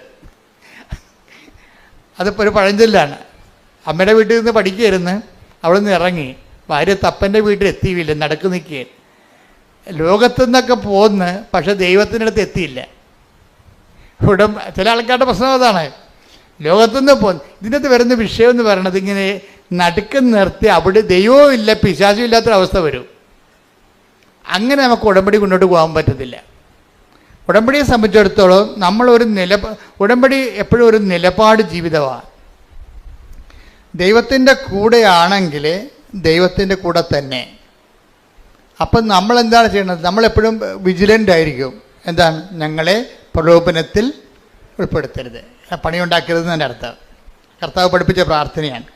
ദൈവത്തിൻ്റെ പക്ഷം ചേരാൻ പത്രോസിന് വാളെടുക്കാനുള്ള അവസരങ്ങൾ ഉണ്ടായിരുന്നു. പത്രോസ് വാളെടുക്കുകയും ചെയ്ത്, അത് കർത്താവിനെ തന്നെ രക്ഷിക്കാൻ വേണ്ടിയാണ് വാളെടുത്തത്. പക്ഷെ കർത്താവ് പറഞ്ഞ് അങ്ങനെ നീ വാളെടുത്ത് എന്നെ രക്ഷിക്കണ്ട എന്ന് പറഞ്ഞ്. അതാണ് സംഭവം. ഇപ്പം വാൾ ഉറയിലിട്ടിട്ട് അവൻ മാറി നിന്ന് അത് പറഞ്ഞ് ഇപ്പം പിതാവിൻ്റെ സമയമാണ് എന്ന് പറയും. ഇപ്പം നീ എന്നെ ഇങ്ങനെ രക്ഷിച്ചിട്ടും വലിയ കാര്യമില്ല, ഇപ്പം ഇത് ക്ലേശങ്ങളുടെ സമയമാണ്. അപ്പോൾ ഈശോ എന്താ പ്രാർത്ഥിക്കണത്, പിതാവേ അങ്ങേ പുത്രനെ മഹത്വപ്പെടുത്തണമേ. അതാണ് വിഷയം. അതിനെല്ലാം സമീപനങ്ങളുണ്ട്. സുവിശേഷം കരുത്താർന്നൊരു സമീപനമാണ്. നമ്മളെ വിശുദ്ധിയോടെ തുടരുകയും ചെയ്യണം, അതേസമയം തന്നെ പ്രലോഭനങ്ങളെ അതിജീവിക്കണം. അതേസമയം നമുക്കെതിരെ വരുന്ന ബലപരീക്ഷണങ്ങൾക്ക് ദൈവത്തെ കക്ഷി ചേർക്കുകയും ചെയ്യണം. വളരെ തന്ത്രപരമായൊരു ജീവിതമാണിത്. തന്ത്രപരമായ ജീവിതമാണ്. അത് യേശു ജീവിച്ച് തീർത്ത ഒരു ജീവിതമാണ്. യേശു ജീവിച്ച് തീർത്ത ഒരു ജീവിതം.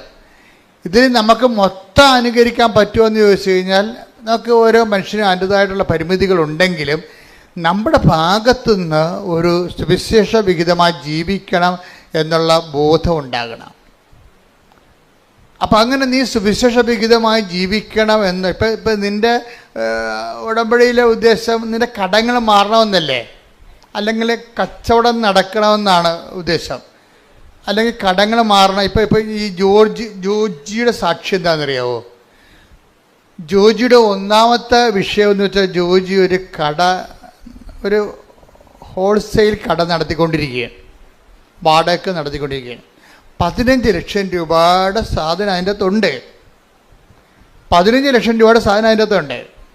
പക്ഷെ പെട്ടെന്നൊരു പ്രശ്നം ഉണ്ടായി. എന്താ പ്രശ്നം ഉണ്ടായത്? എല്ലാ കടക്കാർക്കും ഉണ്ടായിക്കോണം ആ പ്രശ്നം. കാര്യം കടകളും അതുപോലെയുള്ള വിഷയങ്ങളുമെല്ലാം ലോകത്ത് ഭയങ്കരമായിട്ടുള്ള ഗതിവ്യതിയാനങ്ങൾ ഉണ്ടാകണില്ലേ? ഇപ്പം മലേഷ്യൻ റബ്ബർ ഇവിടെ ഇറക്കുമതി ചെയ്യാൻ ഗവൺമെൻറ് ഒപ്പിട്ട് കൊടുത്ത്, അപ്പോൾ എന്ത് പറ്റി? നാട്ടിലെ റബ്ബറൊക്കെ ഇരിപ്പായി പോയില്ലേ? ഇരിപ്പല്ല, വില കുറഞ്ഞു. അതല്ലേ പ്രശ്നം. ഇപ്പം റബ്ബർ കർഷകൻ എന്ത് ചെയ്യാണ്? വെട്ടുകാരുടെ വില കൂടിയപ്പോൾ എന്നാ പറ്റി? ഉടയക്കാരൻ തന്നെ വെട്ടാൻ തുടങ്ങും. വെളുപ്പിന് എഴുന്നേറ്റ് 3 മണിക്ക് പോയി. അല്ലെങ്കിൽ ഒന്നും മുതലാകണില്ലേ? 80 ഷീറ്റിൻ്റെ റബ്ബർ മരങ്ങളുണ്ട്. പക്ഷേ വേറെ ആരെക്കൊണ്ട് വെട്ടിച്ച് കഴിഞ്ഞാൽ ഇതിൽ കിട്ടുന്ന മീതിയും കൊണ്ട് അവൻ പോവും. അപ്പോൾ എന്ത് ചെയ്യും? ഉടയക്കാരൻ തന്നെ വെട്ടാൻ തുടങ്ങും. അപ്പോൾ ഇങ്ങനെ ഓരോരോ സമയത്തും നമുക്ക് നമ്മളുടെ തൊഴിലിനും വരുമാനത്തിനുമൊക്കെ പുതിയ പുതിയ വെല്ലുവിളികളുണ്ടാവും. ആ വെല്ലുവിളികളിലെല്ലാം ഉടമ്പടിയിൽ അതിൻ്റെ പ്രൊവിഷൻസ് ഉണ്ട്. എന്താ കാര്യം? ചില വെല്ലുവിളികൾ നമ്മുടെ നിലവിലുള്ള പവർ കൊണ്ട് കൈകാര്യം ചെയ്യാൻ പറ്റാതെ വരും. അത് ഇപ്പോഴല്ല, പണ്ട് മുതലേ ദൈവത്തിന് അറിയാവുന്ന ഒരു ദൈവം അറിഞ്ഞിട്ട് അതിന് സമാധാനം കണ്ടുപിടിച്ചിട്ടുണ്ട്. ചില വെല്ലുവിളികൾ നമ്മളുടെ പവർ കൊണ്ട് തന്നെ നമ്മൾക്ക് അതിനെ പ്രതിരോധിക്കാൻ പറ്റാതെ വരും. അതിനാണ് പറയണത് എന്താണ്? മെരിറ്റ്, നമ്മുടെ മെരിറ്റ്. ചില വെല്ലുവിളികൾ നമ്മുടെ മെരിറ്റ് കൊണ്ട് ചെയ്യാൻ പറ്റാതെ വരും. അതുകൊണ്ടാണ് ബൈബിൾ പുതിയ ഫോർമുല വെച്ചിരിക്കുന്നത്. എന്താണ്? Not by merit but by grace. അതാണ് നമ്മൾ എഫേസ്യസ് 2:8 അതാണ് ഉടമ്പടിയുടെ അടിസ്ഥാന പ്രമാണം. Not by merit but by grace. പിന്നെ എന്താണ് പറയുന്നത്? നമ്മൾ അത് Ephesians 2:8. പിന്നെ നമ്മൾ എന്താ പറയണത്? സക്കറിയ, ഇതിപ്പോൾ ആദ്യകാല ധ്യാനം നോക്കിയാൽ മതി. സക്കറിയ 4:6 എന്താ പറയണത്? സൈന്യത്താലെയല്ല, ശക്തിയാലെയല്ല, കർത്താവിൻ്റെ ആത്മാവിനാൽ. അപ്പം ജീവിതത്തിനെതിരെ വരുന്ന ചില വെല്ലുവിളികൾ നമ്മുടെ ശക്തിയും സൈന്യവും കൊണ്ട്, ആളുകൊണ്ടോ അർത്ഥം കൊണ്ടോ നേരിടാൻ പറ്റത്തില്ല. ഞാൻ ചില സമയത്തൊക്കെ നോക്കുമ്പോഴേ ഈ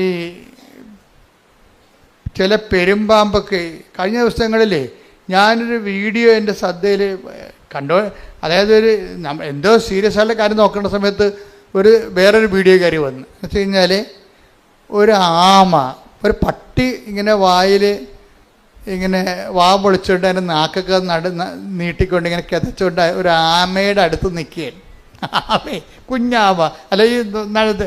അപ്പോൾ ഈ പട്ടി നാക്ക് നീട്ടിക്കൊണ്ട് നിൽക്കുന്ന സംഭവം ആമ എന്തോ അനങ്ങണ പോലെ കണ്ട്, ആമ അതിൻ്റെ തോട്ടിൽ നിന്ന് തല വലിച്ച് പുറത്തിട്ടിട്ട് പട്ടിയുടെ നാക്കെ കയറി കടിച്ചവരോട് പട്ടി കിടന്ന് കാറിയിട്ട് പട്ടി പെടുന്ന പാട്. ഒരു കുഞ്ഞാമ കടിച്ചിട്ട് അവൻ കാറിയിട്ട് അതിന് ആമയുണ്ടെങ്കിൽ പട്ടിയുടെ നാക്കിൽ കടി വിടണമില്ല. ഒരു പ്രത്യേക സിറ്റുവേഷൻസ് എന്ന് പറഞ്ഞാൽ ഈ ജീവിതത്തിൽ ഇതുപോലെ നമ്മൾക്ക് നിസ്സാരമാകുന്ന വിഷയങ്ങൾ കയറി നമ്മളെ വല്ലാതെ അങ്ങോട്ട് പിടിക്കും. ഒരു ആമയാണെന്ന് പറഞ്ഞൊരു പട്ടി ആമ കടിവിട്ടിട്ടല്ല പട്ടിക്ക് പോകാൻ പറ്റത്തുള്ളൂ. അപ്പം നമ്മൾ നിസ്സാരമല്ലെന്നാണ് പട്ടിയും കണ്ടത്. അതാണ് എൻ്റെ വയറ്റെന്നൊക്കെ എൻ്റെ പോയി നിന്നത്. പക്ഷെ അത് കയറി പിടിച്ച്. ഇതുപോലെ നിസ്സാര പ്രശ്നങ്ങളും നമ്മളെ വല്ലാണ്ട് രീതിയിൽ ബാധിക്കും. ഇങ്ങനെ നിസ്സാര പ്രശ്നങ്ങൾ വല്ലാതിൻ്റെ ബാധിക്കുമ്പോൾ തന്നെയാണ് നമ്മളെന്ത് ചെയ്യും, ഇങ്ങനെയുള്ള അലപരാധി തരങ്ങളൊക്കെ ജീവിതത്തിൽ നിന്ന് ഒഴിവാക്കാൻ വേണ്ടിയാണ് പ്രൊട്ടക്ഷന് വേണ്ടി നമ്മൾ ഉടമ്പടിയിൽ ഒരു പ്രൊവിഷൻ ഉണ്ട്. പ്രൊട്ടക്ഷൻ, സംരക്ഷണം എന്ന് വെച്ച് കഴിഞ്ഞാൽ നമ്മൾ ഈ വഴിയിലൊരു അപകടമാണെന്ന് കണ്ട കർത്താവ് നമ്മളെ അതവിടെ ചെന്ന് ചാടാതിരിക്കാൻ വേണ്ടി വേറെ വഴിയിലൂടെ കൊണ്ടുപോകും. ഇപ്പോൾ വേറെ വഴി ഉണ്ടാകുമോ? ശരിക്കും പറഞ്ഞാൽ പ്രാർത്ഥിക്കാത്തത് കൊണ്ടാണ് നമ്മൾ ഈ വഴി ചെന്ന് ചാടണത്. എല്ലാത്തിനും സേഫായിട്ടുള്ള വഴികളുണ്ടാവും. നമുക്ക് സേഫ് തോന്നാത്തതിൻ്റെ കാരണം നമ്മുടെ പ്രാർത്ഥനാ ജീവിതത്തിൽ പുലിവാലുള്ളത് കൊണ്ടും പെരുമാറ്റത്തിൽ കുഴപ്പങ്ങളുള്ളത് കൊണ്ടുമാണ്. ഇപ്പോൾ ഉദാഹരണത്തിന് ഞാനൊരു ഇപ്പം സമരക്കാരൻ്റെ കഥ പറയാം. സമരക്കാരൻ്റെ കഥ എന്താ? സമരക്കാരൻ്റെ കഥയല്ല, അത് നിങ്ങൾക്കറിയാം. അതല്ല, സമറിയായിലൂടെ ഈശോ ജെറുസലേമിലേക്ക് പോകാൻ വേണ്ടി 2 അപ്പോസ്തലന്മാരെ പറഞ്ഞു വിടും, യാക്കോബ് യോഹന്നാനും. അണ്ണന്മാർ നേരെ സമറിയായിൽ ചെല്ലും. അപ്പോൾ അവർ ചോദിക്കും എവിടെ പോകണമെന്ന് ചോദിക്കും. ജെറുസലേമിൽ പോകണമെന്ന് പറയും. അപ്പോൾ അവർ പറയും നിൻ്റെ കൈകാലം ഞങ്ങൾ വെട്ടുമെന്ന് പറയും. കാര്യം എന്താണ്? ഞങ്ങൾ സമരക്കാരാണ്, നിങ്ങൾ ജാരസന്തതി എന്നാണ് ഞങ്ങളെ വിളിക്കണത്. ഞങ്ങളെ നിങ്ങൾ ജെറുസലേം ദേവാലയത്തിൽ നിങ്ങൾ കയറ്റത്തില്ല, അതുകൊണ്ട് നിങ്ങളിവിടെ കൂടി ജെറുസലേം ദേവാലയത്തിൽ പോകാൻ അനുവദിക്കത്തില്ലെന്ന് പറയും. ഇവർ ക്ഷുഭിതരായി പ്രശ്നമായി യേശുവിൻ്റെ അടുത്ത് വരും. കംപ്ലൈൻറ്റ് പറയുമ്പോൾ കർത്താവ് പറയുന്നത് എന്തിനാണ്? നിങ്ങളെന്തിനാ ആ വഴിക്ക് പോയത്? വേറെ വഴി ഉണ്ടായിരുന്നില്ല എന്ന് പറയും. അത് മറ്റൊരു വഴിക്ക് പോയെന്ന്. അതാണ് take the word of God. സ്തുതിക്കട്ടെ, ഹല്ലേലൂയ. ലൂക്ക 9:56. ലൂക്ക 9:56. അവർ മറ്റൊരു ഗ്രാമത്തിലേക്ക് പോയി. മറ്റൊരു ഗ്രാമത്തിലേക്ക്. അപ്പം നിങ്ങൾക്ക് പോയാൽ മതിയല്ല, അതിന് പ്രൊവിഷൻ ഉണ്ടാകും. അപ്പോൾ ഈ വഴി അല്ലാതെ വേറെ വഴിയുണ്ട്. ഇവർക്ക് എന്താ പ്രശ്നം? ഇവർ കണ്ടത്തടിക്കും മുണ്ടത്തടിയെന്ന് പറഞ്ഞ് നടക്കുന്ന പാർട്ടിയാണ്. അവർക്ക് അവിടെ തല തീയും എന്താ ഉടമ്പടിയൊക്കെ എടുത്ത് കർത്താവിൻ്റെ കൂടെ ഉടമ്പടി ജീവിതമാണെങ്കിലും കൈയിരിപ്പിത്തിരി മോശമാണ്. അവിടെ പ്രശ്നമേ. ഈ അപ്പോസ്തലന്മാരല്ലേ, അപ്പോസ്തലന്മാർ കർത്താവിൻ്റെ കൂടെ ജീവിച്ചുകൊണ്ട് ഫോർമാറ്റ് ചെയ്തുകൊണ്ട് ജീവിക്കണമല്ല. പക്ഷേ യവന്മാരുടെ കൈയിരിക്കണത് ശത്രുക്കളുടെ തലയിൽ തീയും ഗന്ധകവും വീഴണമെന്നുള്ള ആഗ്രഹക്കാരാണ്. ഉടമ്പടിയൊക്കെയാണ് കാര്യം ശരി, പക്ഷേ നമ്മളെ തൊട്ട് കഴിഞ്ഞാൽ അവൻ്റെ തല തെറിക്കണമെന്നുള്ള മെൻറ്റാലിറ്റി ഉള്ള ആൾക്കാരാണ്. ഈ മെൻറ്റാലിറ്റിയുമായിട്ട് കർത്താവിൻ്റെ കൂടെ ജീവിക്കാൻ പാടാണ്. ഉടമ്പടി ജീവിതം മുന്നോട്ട് പോകത്തില്ല. അതുകൊണ്ട് അവരിൽ തന്നെയുള്ള വിഷമൊക്കെ പുറത്ത് ചാടിച്ചിട്ട് താണ് ഇവരെ ക്ലീൻ ചെയ്തെടുക്കണേ കർത്താവ്. ഇപ്പോൾ ഇഷ്യൂസ് ഉണ്ടാകുമ്പോൾ ഓർക്കുക, നിങ്ങളുടെ കയ്യിൽ എന്തോ കുഴപ്പമുണ്ടെന്ന് അതിൻ്റെ അർത്ഥം. അവൻ്റെ കുഴപ്പമുണ്ടെന്നല്ല പ്രശ്നം. ബൈബിളിൽ കാണിക്കുന്ന രീതികൾ വ്യത്യാസമുണ്ട്. നിങ്ങളുടെ ജീവിതത്തിലെ കുടുംബത്തിലെ അയൽവാസികളുമായിട്ട് പ്രശ്നങ്ങളുണ്ടെങ്കിൽ അതിൻ്റെ അർത്ഥം അവർക്ക് പ്രശ്നമുണ്ടെന്നല്ല, നിങ്ങൾക്കെന്തോ പ്രശ്നമുള്ളതായിട്ട് ദൈവത്തിന് തോന്നണം. നിങ്ങളുടെ കയ്യിൽ ഇരിക്കുന്നത് നാട്ടുകാരുടെ തലയെ തീയും ഗന്ധകവും വീഴാൻ വേണ്ടിയാണ് നിങ്ങൾ നിലകൊള്ളേണ്ടത്. ക്രിസ്തുവിനെ കൂടെ നടക്കണത്. പക്ഷെ അതിൻ്റെ കഥയൊന്നുമില്ല. ഉടമ്പടി എടുത്തിട്ടുണ്ട്, പക്ഷെ നാട്ടുകാരുടെ തല പോകണമെന്നാണ് നിങ്ങൾ ഉദ്ദേശിക്കുന്നത്. അങ്ങനെയുള്ള കോമ്പറ്റീഷൻ അല്ലാത്ത അലവലായ തരങ്ങളൊക്കെ കയ്യിലുള്ളത് കാരണം ഇതിനെ ഒന്ന് കറകളഞ്ഞെടുക്കാൻ വേണ്ടി ഇടയ്ക്ക് ഉടമ്പടിക്കാലത്ത് ഇഷ്യൂസ് ഉണ്ടാകും. ഇപ്പം നിങ്ങൾ ഓർക്കും ഉടമ്പടി എടുക്കുമ്പോൾ ചില ആൾക്കാർ പറയില്ലേ, എൻ്റെ ഉടമ്പടി ഒന്ന് കയറട്ടെ, നമുക്കൊരു പണി കൊടുക്കാമെന്ന് പറയും. അപ്പോൾ 90 ദിവസം കഴിയട്ടെന്നൊക്കെ പറയത്തില്ലേ, 90 ദിവസം കഴിയട്ടെന്ന്. ഇങ്ങനെ കുറേ പെലിച്ചാളികൾ ഉടമ്പടി എടുത്തിട്ടുണ്ട്. വെച്ച് കഴിഞ്ഞാൽ ആ ഉടമ്പടിക്കാലം കഴിയുമ്പോൾ നിങ്ങൾക്ക് ഇത് എങ്ങനെ വ്രതം പോലെ ഒന്ന് അനുഷ്ഠാനമായിട്ട് തിരിക്കും.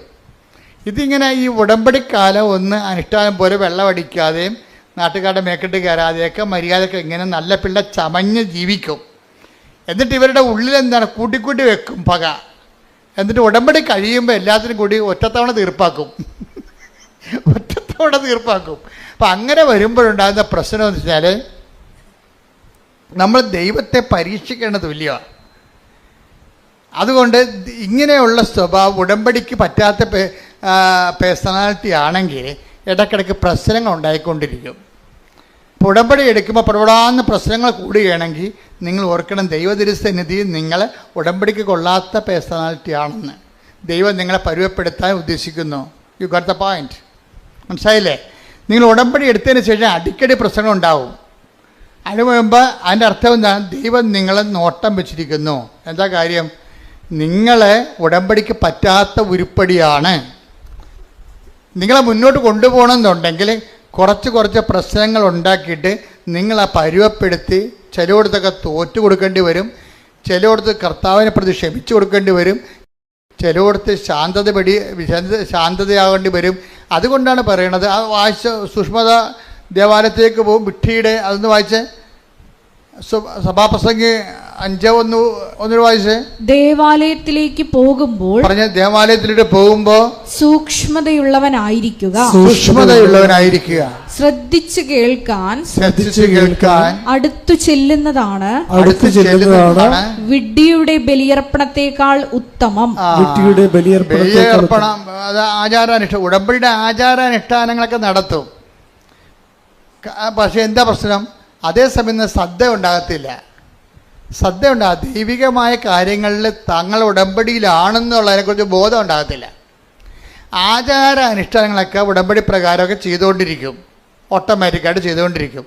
പക്ഷെ തങ്ങൾ ഉടമ്പടി ജീവിതത്തിലാണെന്നുള്ള ഉടമ്പടി ഒരു ജീവിതമാണെന്നോ ജീവിത രീതിയാണെന്നോ എന്നതിനെക്കുറിച്ച് ബോധം ഉണ്ടാകത്തില്ല.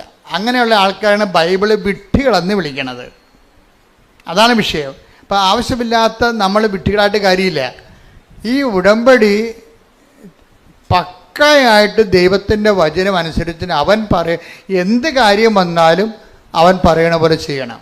അല്ല പത്രം കൊടുക്കുന്ന കാര്യത്തിൽ മാത്രമല്ല, അനാഥാലയത്തിൽ പോയി രോഗികളെ കുളിപ്പിക്കുന്ന കാര്യത്തിൽ മാത്രമല്ല, ജീവിതത്തിൽ എന്ത് സംഭവിച്ചാലും ഈ സമയത്ത് എന്താണ് ചെയ്യേണ്ടതെന്നുള്ള വചനത്തിൽ അതിൻ്റെ അകത്ത് സ്റ്റാറ്റ്യൂട്ടറി ഇൻസ്ട്രക്ഷൻസ് ഉണ്ട്. ആ സമയത്ത് എന്താണ് ചെയ്യേണ്ടത്? ഇപ്പം നമ്മൾ നമ്മൾ കൈ പൊള്ളിപ്പോയി, ശരി, അപ്പം ബെർണോൾ തൂക്കണം, ക്ലിയർ അല്ലേ? അപ്പം എന്താ ചെയ്യേണ്ടത്? ഒരു ഇഷ്യൂ വന്നു കഴിഞ്ഞാൽ അതിനുള്ള പൊടിക്കൈ എന്താണെന്ന് ബൈബിളുണ്ട്, അതേ ചെയ്യാൻ പറ്റും, അതേ അപ്ലൈ ചെയ്യാൻ പറ്റത്തുള്ളൂ. അല്ലെന്നുണ്ടെങ്കിൽ നിങ്ങൾ ഉടമ്പടിക്ക് പുറത്തു പോകും. നിങ്ങൾ അവൻ പറയണ പോലെ ചെയ്തോളാമെന്ന് പറഞ്ഞാലല്ല ഉടമ്പടി എടുത്തിരിക്കണേ. അപ്പോൾ അവൻ പറയണ പോലെ ആ വിഷയത്തിന് ചെയ്തില്ല എന്നുണ്ടെങ്കിൽ ഉടമ്പടി ഓട്ടോമാറ്റിക് ബ്രേക്കിംഗ് സംഭവിക്കും. അപ്പോൾ ആരുടെ കുഴപ്പം കൊണ്ടാണ്? നമ്മൾ അതുപോലെ ചെയ്യാത്ത കൊണ്ട്. അപ്പോൾ പൂർണ്ണ ഉടമ്പടി ബ്രേക്കായി കഴിഞ്ഞാൽ കുഴപ്പം എന്താണ്? ഉടമ്പടി എടുത്തതിൻ്റെ മുഴുവൻ ഉത്തരവാദിത്വവും നമ്മുടെ പേരിലേക്ക് വരും. അതാണ് വിഷയം. ഉടമ്പടി എടുത്തിട്ട് ഉഴപ്പിയാൽ ഉടമ്പടി എടുത്തതിൻ്റെ മുഴുവൻ ഉത്തരവാദിത്വം പലിശ കണക്കിൽ നമ്മുടെ പേരിലേക്ക് വരും. അപ്പോൾ ചില ആൾക്കാർ പറഞ്ഞു, അച്ഛാ ഞങ്ങൾ ഉടമ്പടി എടുക്കാൻ പേടിയായിരുന്നു അച്ഛാ, കാര്യം അത് തെറ്റിപ്പോയാൽ. പക്ഷേ എന്നാ പ്രശ്നം? ഇത് വെറുതെ ഉഴപ്പന്മാർക്ക് മാത്രമേ ഇത് പ്രശ്നമുള്ളൂ. അല്ലാത്തൊരു മര്യാദക്ക് ഉടമ്പടി സുന്ദരമായിട്ട് ജീവിച്ചിട്ട് ആയിരക്കണക്കിന് സാക്ഷ്യങ്ങളല്ല യൂട്യൂബിലുള്ളത്. അപ്പം അത് എളുപ്പമുള്ള കാര്യമാണ്. ഞാൻ സംസാരിച്ചുകൊണ്ടിരിക്കുന്ന കാര്യം എല്ലായിടത്തും ജീവിതത്തിൽ ഉഴപ്പിയിട്ടുണ്ട്. ആ പാരമ്പര്യം അനുസരിച്ച് ഇവിടെ വന്ന് ഉഴപ്പും. അതാണ് പ്രശ്നം. നിങ്ങൾ ജീവിതം മൊത്തം ഉഴപ്പിയ പാർട്ടി ആയിരിക്കും. പക്ഷെ നിങ്ങൾ ഉടമ്പടി എടുക്കുമ്പോഴെങ്കിലും നിങ്ങളുടെ ആ സ്വഭാവം ഒന്ന് മാറ്റി വെക്കണം, നല്ലതായിരിക്കും. എന്തെടുത്താലും പകുതിയാക്കത്തില്ല. കുറേ പേരും തുടങ്ങി വെക്കും. ആദ്യം ചായക്ക തുടങ്ങും, അത് പകുതിയാക്കാതെ നാട്ടുകാരെ കാശ് കൊണ്ടുപോകും. പിന്നെ പശു വളർത്തൽ തുടങ്ങും, അത് പിന്നെ കുറച്ച് അത് ഒഴിവാക്കും. ഇങ്ങനെ കുറേ തുടങ്ങി പകുതിക്ക് ഇട്ട് വസ്തു വിറ്റുമാറ്റി തെണ്ടികളായ ആൾക്കാർ നാട്ടിലുണ്ട്. എന്താ കാര്യം? ഒന്നിറ്റത്തും കോൺസെൻട്രേറ്റ് ചെയ്യത്തില്ല, ഒരു സാധനത്തിലും കോൺസെൻട്രേറ്റ് ചെയ്യത്തില്ല. വീട്ടിൽ കോഴിയും പശുവിനൊക്കെ വിട്ടിട്ടും പുള്ളി രാഷ്ട്രീയത്തിൻ്റെ മെമ്പറാകാൻ വേണ്ടി നടക്കും. പിന്നെ എങ്ങനെ ഇതൊക്കെ ജീവിക്കണത്? അങ്ങനെ ആൾക്കാരെ കണ്ടിട്ടില്ലേ നിങ്ങൾ? വീട്ടിൽ കുറേ കാര്യങ്ങൾ തുടങ്ങി വെക്കും, എന്നിട്ട് കുറച്ച് കഴിയുമ്പോൾ രാഷ്ട്രീയത്തെക്കാരെ ആരെങ്കിലും കാണുകയാണെങ്കിൽ പിന്നെ അതിൻ്റെ പുറകെ നടക്കും, വീട്ടിൽ നിൽക്കത്തുമില്ല. ഇതെന്ന് വെച്ചാൽ ഈ ജീവികളൊക്കെ വളരണമെന്നുണ്ടെങ്കിൽ സമയാസമയങ്ങളിൽ മരുന്നും ഭക്ഷണമൊക്കെ കൊടുക്കാതെ വളരത്തില്ല. ഇതിനാണ് ശ്രദ്ധ എന്ന് പറയുന്നത്. ഉടമ്പടി നിങ്ങൾ പോകണമെങ്കിൽ ഉടമ്പടിയുടെ ഒരു ശ്രദ്ധയുണ്ട്, ശ്രദ്ധയുള്ള ജീവിതമുണ്ട്. എനിക്ക് തോന്നുന്നത് ഒരു 70% പേർക്ക് ഈ ശ്രദ്ധയുണ്ട്. ഞാൻ 30% ടാർഗറ്റ് ചെയ്യണത്. കാര്യം എനിക്ക് നിങ്ങളുടെ സാക്ഷ്യം കൊണ്ട് മുതലാകണില്ല, അതുകൊണ്ടാണ്. കാര്യം ഉടമ്പടി ഒരു പെർഫെക്റ്റ് ഫോർമുലയാണ്. അത് ഒരുമാതിരിപ്പെട്ട ഏത് മന്ദബുദ്ധിയും അതൊന്ന് ആക്ടിവേറ്റ് ചെയ്താൽ നല്ല റിസൾട്ട് വരേണ്ടതാണ്. ചില ആൾക്കാർക്ക് 2 പ്രാവശ്യം പുതുക്കിയിട്ടും 0 റിസൾട്ടാണ്. 2 പ്രാവശ്യം പുതുക്കി, പക്ഷേ 0 റിസൾട്ടാണ്. എന്താ കാര്യം? ഞാൻ നേരത്തെ പറയാറുള്ള പോലെ വവ്വാല് കടിച്ച അത്തിക്കാ പോലെയാണ്, പകുതി കടിക്കും, എല്ലാ പഴത്തിനും കടിക്കും, ഒരെണ്ണം മുഴുവനായിട്ട് തിന്നത്തില്ല, മൊത്തം താഴെ കിടക്കണം കാണാം. എല്ലാ പഴൻ്റെയൊക്കെ സ്വഭാവമാണ്, കണ്ണും മൂക്കും കാണാൻ പറ്റാതെ കണ്ട പഴത്തെ എല്ലാം കയറി കടിക്കും, എന്നിട്ട് പഴു തിന്ന് കഴിയുമ്പോൾ അത് താഴെ പോകും. എന്ന് വെച്ചാൽ എല്ലാത്തിനെയും പകുതി ചെയ്യും. ഉടമ്പടിയുടെ എല്ലാത്തിൻ്റെയും പകുതി ചെയ്യും. ഒന്ന് പ്രാർത്ഥിച്ച്, കർത്താവ് ദൈവമേ, പൂർണ്ണമായ ദൈവസ്നേഹത്തോടെ പൂർണ്ണ ഉടമ്പടി ചെയ്ത് ഉടമ്പടി ദൈവ പൈതലിന്റെ പെരുമാറ്റ രീതിയോടെ സുവിശേഷ ജീവിതം നയിക്കാൻ ഞങ്ങളെ സഹായിക്കണമേ. ശ്രദ്ധിക്കട്ടെ, നിബന്ധനകള് ആരാധനയോടെ ഞങ്ങൾ പ്രത്യേക അഭിഷേകം നൽകണമേ. അതെന്താ പറഞ്ഞതെന്ന് വെച്ച് കഴിഞ്ഞാൽ ഇടയ്ക്കൊന്ന് ഇട്ട് കളയരുത്. അത് ഇതിൻ്റെ ഒരു പ്രോസസ്സിംഗ് എന്ന് പറയണത്, നിങ്ങളിപ്പോൾ ഞാൻ ജോജിയുടെ കഥ പറഞ്ഞില്ലേ, ജോജിയുടെ കുറേ സാക്ഷ്യങ്ങൾ, ഒറ്റ ശ്വാസത്തിൽ 4 നല്ല സാക്ഷ്യങ്ങളാണ് അത് പറയുന്നത്. അപ്പം അദ്ദേഹത്തിൻ്റെ വിഷയം വെച്ചാൽ മറ്റ് കോമ്പറ്റീഷൻസ് ഉണ്ടായി. അദ്ദേഹത്തിൻ്റെ ഒരു ഹോൾസെയിൽ ബിസിനസ്സറാണ്, ഡിസ്ട്രിബ്യൂട്ടറുമാണ്. അപ്പോൾ അതിന് കോമ്പറ്റീഷൻ ഉണ്ടായി. എപ്പോഴും പുതിയ കമ്പനികളൊക്കെ വരുമല്ലോ രംഗത്ത്, അവർ നല്ല ശരിക്കും ഓഫർ കൊടുക്കും. അപ്പോൾ ആൾക്കാരുടെ രീതി എന്താണ്? ഓഫറിൻ്റെ പുറകെ പോകും, അല്ലേ? എല്ലാവരും അങ്ങനെ ഓഫറിൻ്റെ ഒഴുക്കിലല്ലേ ആൾക്കാർ കമ്പ്യൂട്ടർ നോക്കണം, എന്ത് ഓഫറുണ്ടെന്നാണ് നോക്കണത്. അപ്പോൾ ഓഫറിൻ്റെ ശ്രദ്ധിക്കുമ്പോൾ സ്വാഭാവികമായിട്ടും നമുക്കറിയാമല്ലോ, ഒരു കച്ചവടക്കാരന് ഒരിക്കലും ഒരു സാധനവും നമുക്ക് ലാഭം തന്നവൻ വിൽക്കുക ഒരിക്കലും അല്ല, പിന്നെ അവൻ ജീവിക്കണ്ടേ. അപ്പോൾ ഓഫറെന്ന് പറയുമ്പോൾ എവിടെയെങ്കിലും ഒരു ചവിട്ടിപ്പിടുത്തം കാണും, ഉറപ്പല്ലേ? ഞാനാണ് ഈ ഓഫറിൻ്റെ ഒരു പരിപാടിക്ക് നിൽക്കത്തില്ലേ. പരമാവധി സാധനങ്ങൾ വാങ്ങിക്കാതിരിക്കാൻ നോക്കണം. കാര്യം വെച്ചാൽ നമ്മളുടെ അതായത് ഇന്നത്തെ ആൾക്കാരുടെ അവസ്ഥ എന്ന് വെച്ച് കഴിഞ്ഞാൽ എല്ലാം ഈ ഓൺലൈനിൽ കിട്ടുന്ന കാരണം ചുമ്മാ കുത്തിയാൽ മതിയില്ല. ചുമ്മാ കുത്തിയാൽ സാധനം വിട്ടി വരത്തില്ലേ. അപ്പോൾ പിള്ളേരുടെ കാശുണ്ടെങ്കിൽ അവരതനുസരിച്ചിട്ട് കൈകാര്യം ചെയ്യും. ചില അപ്പന്മാരമ്മമാരൊക്കെ അതൊക്കെ കുറച്ചൊക്കെ നിയന്ത്രിക്കും. നമുക്ക് കുഞ്ഞുങ്ങളുടെ കുറച്ച് സ്നേഹം തൽക്കാലത്തെ കുറച്ച് സ്നേഹം കുറയുന്നേ ഉള്ളൂ. ഇപ്പം നമ്മൾ നിയന്ത്രിച്ചാൽ കുറച്ച് കഴിയുമ്പോൾ അവരും പാകത പഠിക്കും. അല്ലെങ്കിൽ കിട്ടുന്ന എല്ലാം മേടിച്ച് ഉപയോഗിക്കാൻ വേണ്ടി ആൾക്കാർക്ക് ഇങ്ങനെ ഈ നമ്മുടെ ബോഡിക്ക് ഒരു ടെൻഡൻസി ഉണ്ട്, ആസ്വദിക്കാൻ പറ്റുന്നതെല്ലാം ആസ്വദിക്കണമെന്നുള്ള ഒരു ടെൻഡൻസി ഉണ്ട്. അത് എന്തെല്ലാം ആസ്വദിക്കാൻ പറ്റും അതെല്ലാം ആസ്വദിക്കണമെന്ന്. അതിങ്ങനെ എല്ലാം പശുക്കൾക്കും മൃഗങ്ങൾക്കും കിളികൾക്കും എല്ലാം ഉണ്ട്. മനുഷ്യൻ്റെ ഒരു പ്രശ്നം വെച്ച് കഴിഞ്ഞാൽ നമുക്ക് പറ്റാത്തതിനോട് നോ പറയാനുള്ള ഒരു ഫോർമേഷൻ ഉണ്ടാണ്. പറ്റാത്തതിനോട് ആവശ്യമില്ലാത്തത് പലതും ആവശ്യമില്ലാത്ത കാര്യങ്ങളാണ്.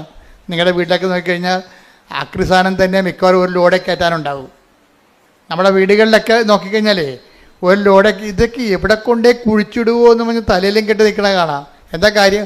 ഓരോരോ ആക്രാന്തത്തിന് വാങ്ങിച്ചു കൂട്ടിയ സാധനങ്ങളാണ്. ആ കാശും പോയി, അത് കെടായും പോയി, ഇപ്പോൾ ആവശ്യമില്ല. ഇതെല്ലാം കൊണ്ട് എവിടെ വെക്കും? എല്ലാം പൊടിയും പിടിച്ച് നാശകോടാലിയായി കിടക്കുകയാണ്, വെറുതെ ജാർഗൺ വസ്തുക്കളായിട്ട് കിടക്കുകയാണ്.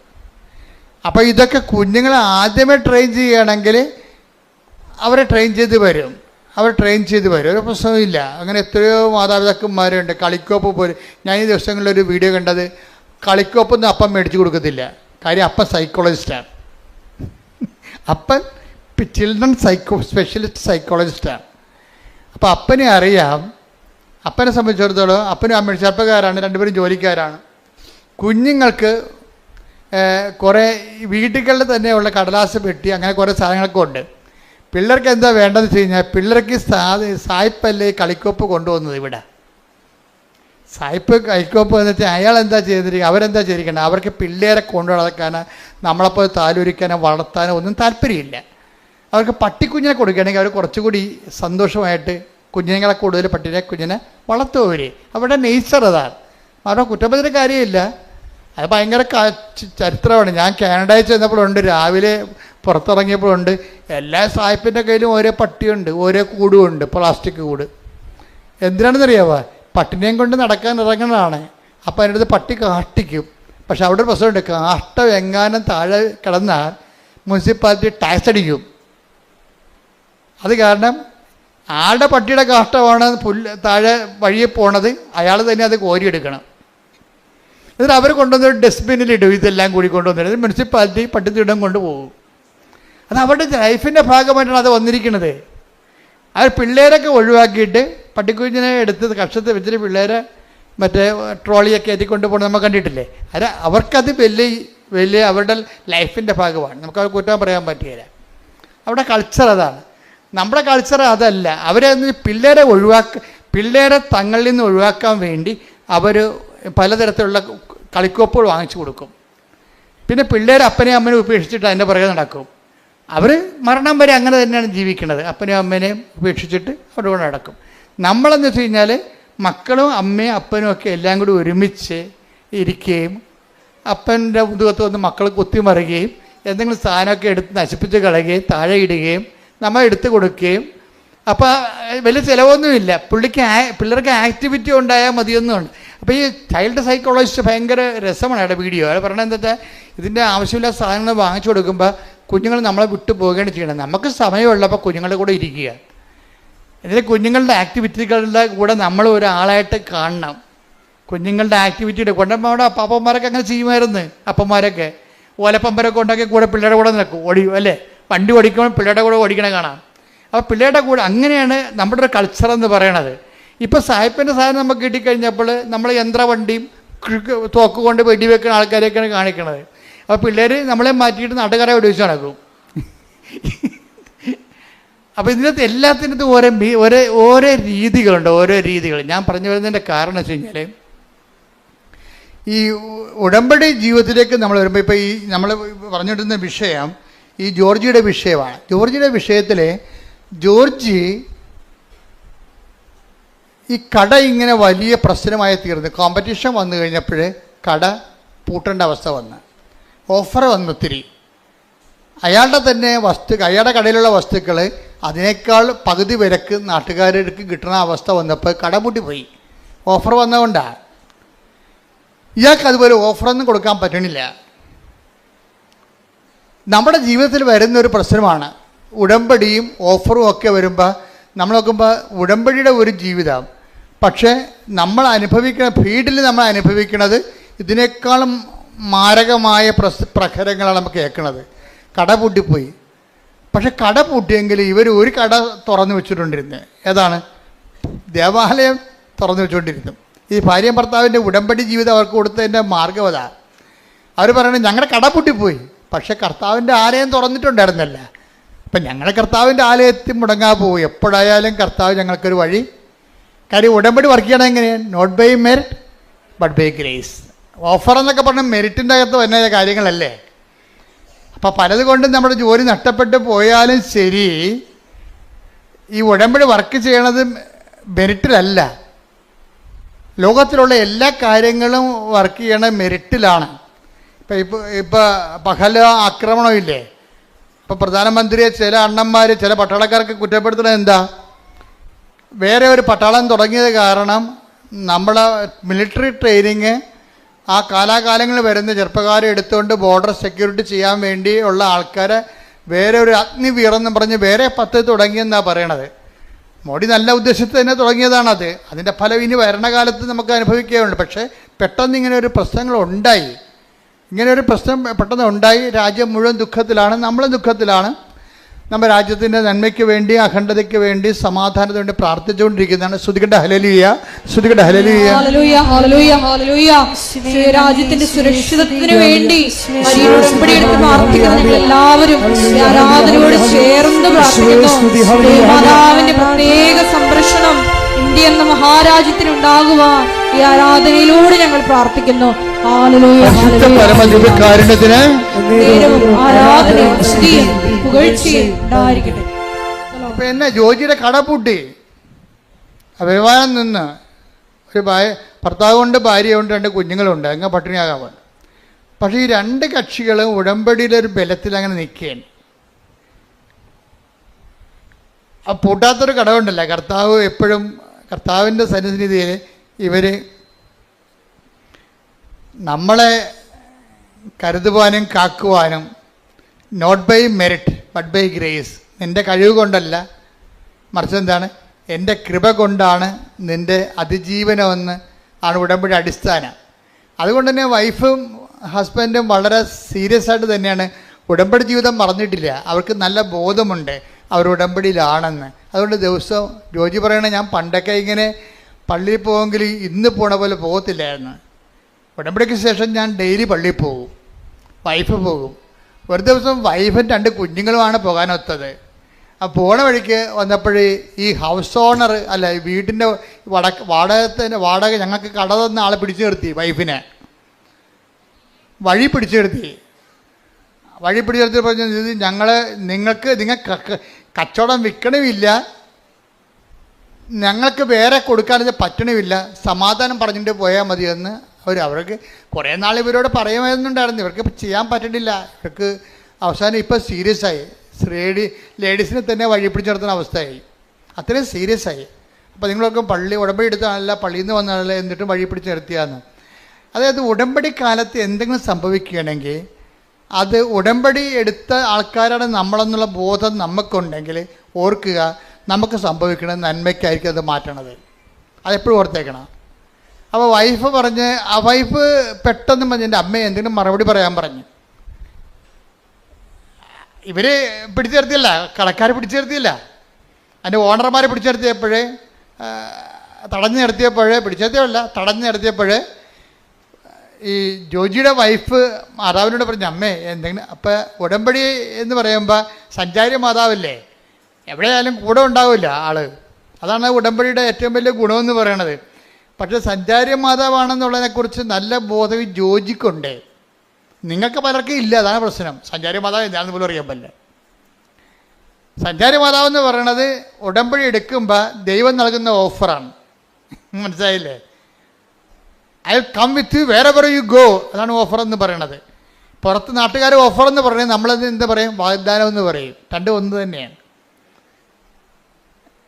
പുറത്ത് ആൾക്കാർ പറയണത്, കച്ചവടക്കാർ പറയണത് ഓഫർ എന്നാണ് പറയണത്. കർത്താവിൻ്റെ വചനത്തിന് നമുക്ക് വരുന്ന പ്രയാസങ്ങൾ അതിജീവിക്കാൻ വേണ്ടി ദൈവം തന്ന ഇൻസെൻറ്റീവിന് ബൈബിൾ പറയണ പേരെന്താണ്? പ്രാമിസ്. എന്താണ്? വാഗ്ദാനം. ഇപ്പോൾ ഒരു വാഗ്ദാനത്തിലൊരു സംഭവമാണ്. എന്താണ്? I will come with you wherever you go, നീ എവിടെ പോയാലും ഞാൻ നിൻ്റെ കൂടെ ഉണ്ടാകും. അപ്പോൾ അതിൻ്റെ അകത്ത് അതങ്ങനെയാണ് സഞ്ചാരി മാതാവ് ഉണ്ടാകണത്. അമ്മയുടെ മധ്യസ്ഥതയിലല്ല ഉടമ്പടി എടുത്തിരിക്കണത്. അതുകൊണ്ട് അമ്മ നിൻ്റെ സങ്കടങ്ങളുടെ കാലത്ത് ഏത് സമയത്ത് ആ പ്രശ്നങ്ങളുള്ള കാരണം അമ്മ നിൻ്റെ കൂടെ 24 hours ഉണ്ടാകും. അതാണ് ഈ മുല്ലപ്പൂ മണവും മഴവില്ലും പലതരത്തിലുള്ള ആൾക്കാർക്ക് പല പല അനുഭവങ്ങൾ വരണില്ലേ. അത് എന്തുമാത്രം അനുഭവങ്ങളാണ് വരുന്ന ആൾക്കാർക്ക്. അതാണ് സഞ്ചാരി മാതാവ്. അപ്പോൾ ഇതിൻ്റെ ഈ ജോജി ഭയങ്കര ഇതിൻ്റെ ഒരാളാണ്. കാര്യം അമ്മ സഞ്ചാരി മാതാവാണെന്ന് വളരെ വ്യക്തമായിട്ട് വിശ്വസിച്ച് ജീവിക്കണ ഒരാളാണ്. അത് വൈഫിനും അറിയാം. അപ്പം അമ്മ ഇവർ തടഞ്ഞു നിർത്തുമ്പോൾ പറയും, അമ്മേ ഇതിനൊരു മറുപടി ഇപ്പം പറയണം എന്ന് പറയും. കാര്യം ഞങ്ങൾക്ക് മനസ്സിൽ മറുപടി. അപ്പം അവർ പൈസ തന്നിട്ട് പോയാൽ മതി എന്നാണ് പറയണത്. ഉടനെ അമ്മ അവൾക്കൊരു മറുപടി കൊടുക്കും, പറയാം, മനസ്സിൽ തോന്നിക്കും, പറയാം. അവൾ നട്ടല്ലോടുകൂടി പറയും, പിന്നെ ഞങ്ങളുടെ പകിടി നിങ്ങളുടെ കയ്യിലില്ലേ, അത് പകുതിയോളം വരും നിങ്ങൾക്ക് തരാനുള്ള വാടക ഇനത്തിൽ. പിന്നെ അത്രയും പകുതിയോളം ഞങ്ങളുടെ മെഷീനറീസ് അതിൻ്റെ അകത്തുണ്ട്, ഇൻസ്ട്രുമെൻറ്റ്സ്, ഉപകരണങ്ങൾ അതിൻ്റെ അകത്ത് കിടപ്പുണ്ട്. അത് നിങ്ങൾക്ക് ആവശ്യമുള്ള എടുത്തോ. നിങ്ങളുടെ വിലക്ക് നിങ്ങൾക്ക് എന്തുമാത്രം കാശ് തരാനുണ്ട് അത്രയും ഉപകരണങ്ങൾ ആ കടയുടെ അടുത്ത് കിടപ്പുണ്ട്. അത് എടുത്തിട്ട് ബാക്കി ഇങ്ങോട്ട് തന്നാൽ മതി എന്ന് പറയും. So okay, clear. ആ ഒരു സ്പോട്ടിൽ അതായത് ഈശോ പറഞ്ഞിട്ടുള്ളതാണത്. എന്താണ്? നിങ്ങൾ ന്യായാധിപന്മാരുടെ തിരുസന്നിധി ചെല്ലുമ്പോൾ എന്ത് പറയണം? Take the word of God. ശ്രുതികട ഹല്ലേലൂയ ഹല്ലേലൂയ ഹല്ലേലൂയ ഹല്ലേലൂയ ഹല്ലേലൂയ. മത്തായി 10:19. മത്തായി 10:19.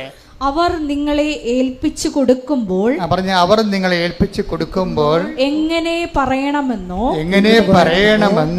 എന്ത് പറയണമെന്നോ നിങ്ങൾ ആകുലപ്പെടേണ്ട. നിങ്ങൾ പറയേണ്ടത് ആ സമയത്ത് നിങ്ങൾക്ക് നൽകപ്പെടും. അതാണ് അച്ഛൻ ആദ്യമേ പറഞ്ഞത്. ഉടമ്പടിയിലായിരിക്കുമ്പോൾ നമുക്ക് ഉടമ്പടി ഒരു ബോധമാണ്. എന്താ ബോധം?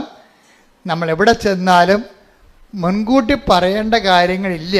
ആ സമയത്ത് അറിവ് നൽകുന്ന സഞ്ചാരി മാതാവ് നമ്മുടെ കൂടെയുണ്ട്. അതുകൊണ്ടാണ് ജോജിയുടെ വൈഫ് പറഞ്ഞത്, അമ്മ ഇവിടെ ഉണ്ടല്ലോ, ഈ പെരുവഴിയിലാണെങ്കിൽ അമ്മ ഉണ്ടല്ലോ, ഇവരോട് സമാധാനം പറയാൻ പറയും. പെട്ടെന്നാണ് സമാധാനം പറയാം. ലൈറ്റ്നിങ് മിന്നൽ പോലെ സമാധാനം പറയും. അവരവരുടെ വഴിക്ക് പോകും. അവർ വഴിക്ക് പോവുകയും ചെയ്യും. 3 ദിവസത്തിലുള്ള സാധനം റൈറ്റ് ഓഫ് ആകും. എല്ലാ കാര്യങ്ങളും പെട്ടെന്ന് ഇമ്മീഡിയറ്റ്. അപ്പോൾ ഇത്രയും നമ്മൾ ബലമുള്ളവരാണെന്ന് ഓർക്കണം. അതുകൊണ്ടാണ് ഞങ്ങൾ ഉടമ്പടി നിങ്ങൾ ഉഴപ്പരുതെന്ന് പറയണതും. ഉടമ്പടി ഒരു ടെക്നിക്കലായിട്ടുള്ള ആക്ടിവേഷൻ അല്ലാതെ, ഇപ്പം മൊബൈൽ ആക്ടിവിറ്റി ചെയ്യത്തില്ലേ, ആ ബട്ടൺ കുത്തി ഈ ബട്ടൺ കുത്തി ഇങ്ങനെ കുത്തി സേവ് ചെയ്ത് സെൻഡ് ചെയ്ത് അങ്ങനെയുള്ള മെക്കാനിസം അല്ല ഉടമ്പടി. ഉടമ്പടി എന്ന് പറയുന്നത് ഒരു ജീവിത രീതിയും ഒരു ബിഹേവിയറിസമാണ്. Covenant is not a mechanism but a behaviourism. Behaviourism ഒന്നും അങ്ങോട്ട് പറയാൻ പറ്റത്തില്ല.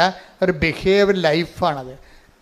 ദൈവത്തിന് തോന്നണം നമ്മൾ ഉടമ്പടി, നമ്മുടെ പെരുമാറ്റം കണ്ടാൽ ദൈവത്തിന് തോന്നണം നമ്മൾ ഉടമ്പടിയിലാണെന്നുള്ളത്. പ്രാർത്ഥിക്കുക. കർത്താവായ ദൈവമേ, ഉടമ്പടി ജീവിതമെന്ന പെരുമാറ്റ രൂപങ്ങളിലേക്ക് ഞങ്ങളെ പരിവർത്തനം ചെയ്യിക്കണമേ.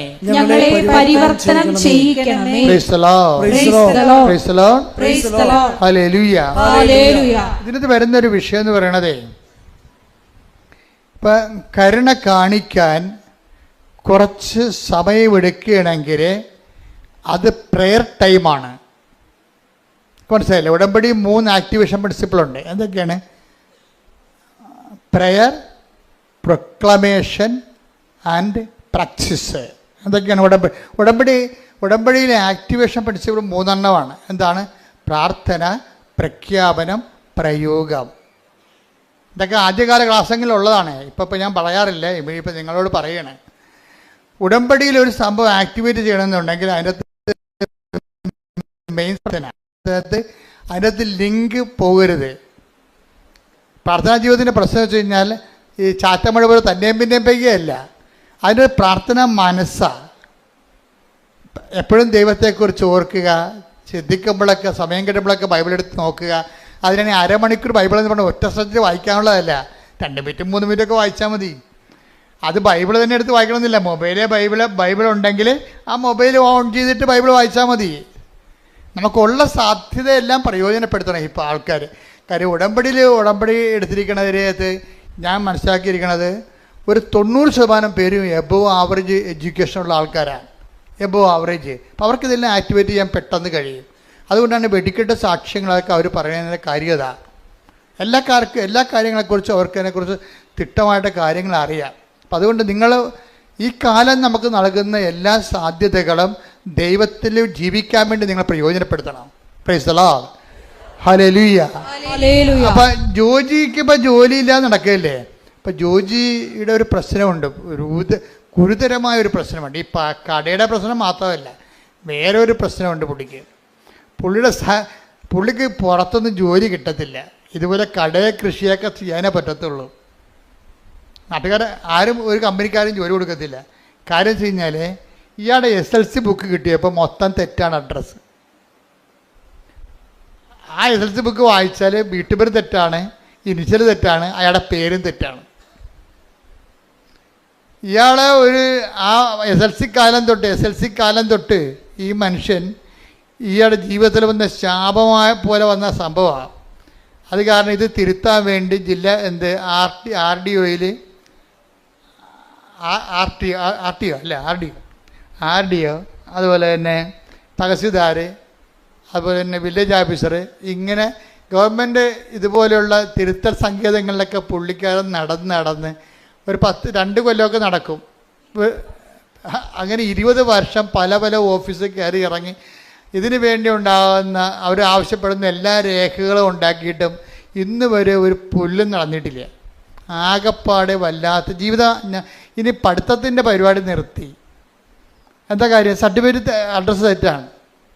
ഇപ്പം നിങ്ങൾക്കറിയില്ല, പാസ്പോർട്ടിലൊക്കെ പേരൊക്കെ തരി കഴിഞ്ഞാൽ ഉള്ള അവസ്ഥ എന്തായിരിക്കും? ഒന്ന് റിജക്റ്റ് ചെയ്യും സംഭവം. ഇനിയുള്ള കാലങ്ങളിൽ നിങ്ങൾ വളരെ ശ്രദ്ധിക്കണം. അതായത് ഞാനൊരു രാജ്യത്ത് ചെന്നപ്പോൾ അവിടെ നമ്മളാരും അവിടെ എമിഗ്രേഷന് വെച്ചിട്ടില്ല. കമ്പ്യൂട്ടറാണ് എമിഗ്രേറ്റ് ചെയ്യണത്. നമ്മൾ ഡേറ്റ അടിച്ചു കൊടുക്കേണ്ടി വരും. അപ്പം നമ്മുടെ കൃഷ്ണമണിയും കൈയും കാലും അഡ്രസ്സും എല്ലാം ഓൾറെഡി എല്ലാ രാജ്യങ്ങളിലും ഉണ്ട്. നമ്മൾ ഫീഡ് ചെയ്യുമ്പോൾ ഒരു വരകം തെറ്റിപ്പോയി കഴിഞ്ഞാൽ നമ്മളവിടെ നിൽക്കാനേ പറ്റത്തുള്ളൂ, റിജക്റ്റ് ചെയ്ത് കളയും. അത് കാരണം കൊന്തയും ചൊല്ലിക്കൊണ്ടാണ്. അപ്പോൾ എന്നെ വിജയകുമാർ സാർ സഹായിച്ച് അവിടെ ചെന്നപ്പോൾ ഇവിടെ ഉണ്ടായിരുന്ന കാരണം നമ്മൾ ഒരു സ്പെല്ലിങ് ഒരു അക്ഷരം തെറ്റിക്കഴിഞ്ഞാൽ കമ്പ്യൂട്ടർ റിജക്റ്റ് ചെയ്യും. അവിടെ ആളില്ല. അവിടെ മിഷനല്ലേ, മിഷന് കണ്ണും മുക്കും ഉണ്ടാ, പറഞ്ഞാൽ മനസ്സിലാവുക. എന്ത് അപ്പോൾ ഇനിയുള്ള കാര്യങ്ങൾ ചെറുപ്പക്കാർ ഭയങ്കര ശ്രദ്ധിക്കണം കേട്ടാ, ഭയങ്കര സീരിയസ് കാര്യമാണ്. ശ്രദ്ധിക്കട്ടെ മക്കളെ. ഹല്ലേലൂയ ഹല്ലേലൂയ ഹല്ലേലൂയ ഹല്ലേലൂയ. സാക്ഷ്യങ്ങളിലൂടെ ഞങ്ങളോട് സംസാരിക്കുന്നതിന് നന്ദി പറയുന്നു. ഹല്ലേലൂയ മഹത്വം മഹത്വം. കരങ്ങൾ വീശിക്കൊണ്ട്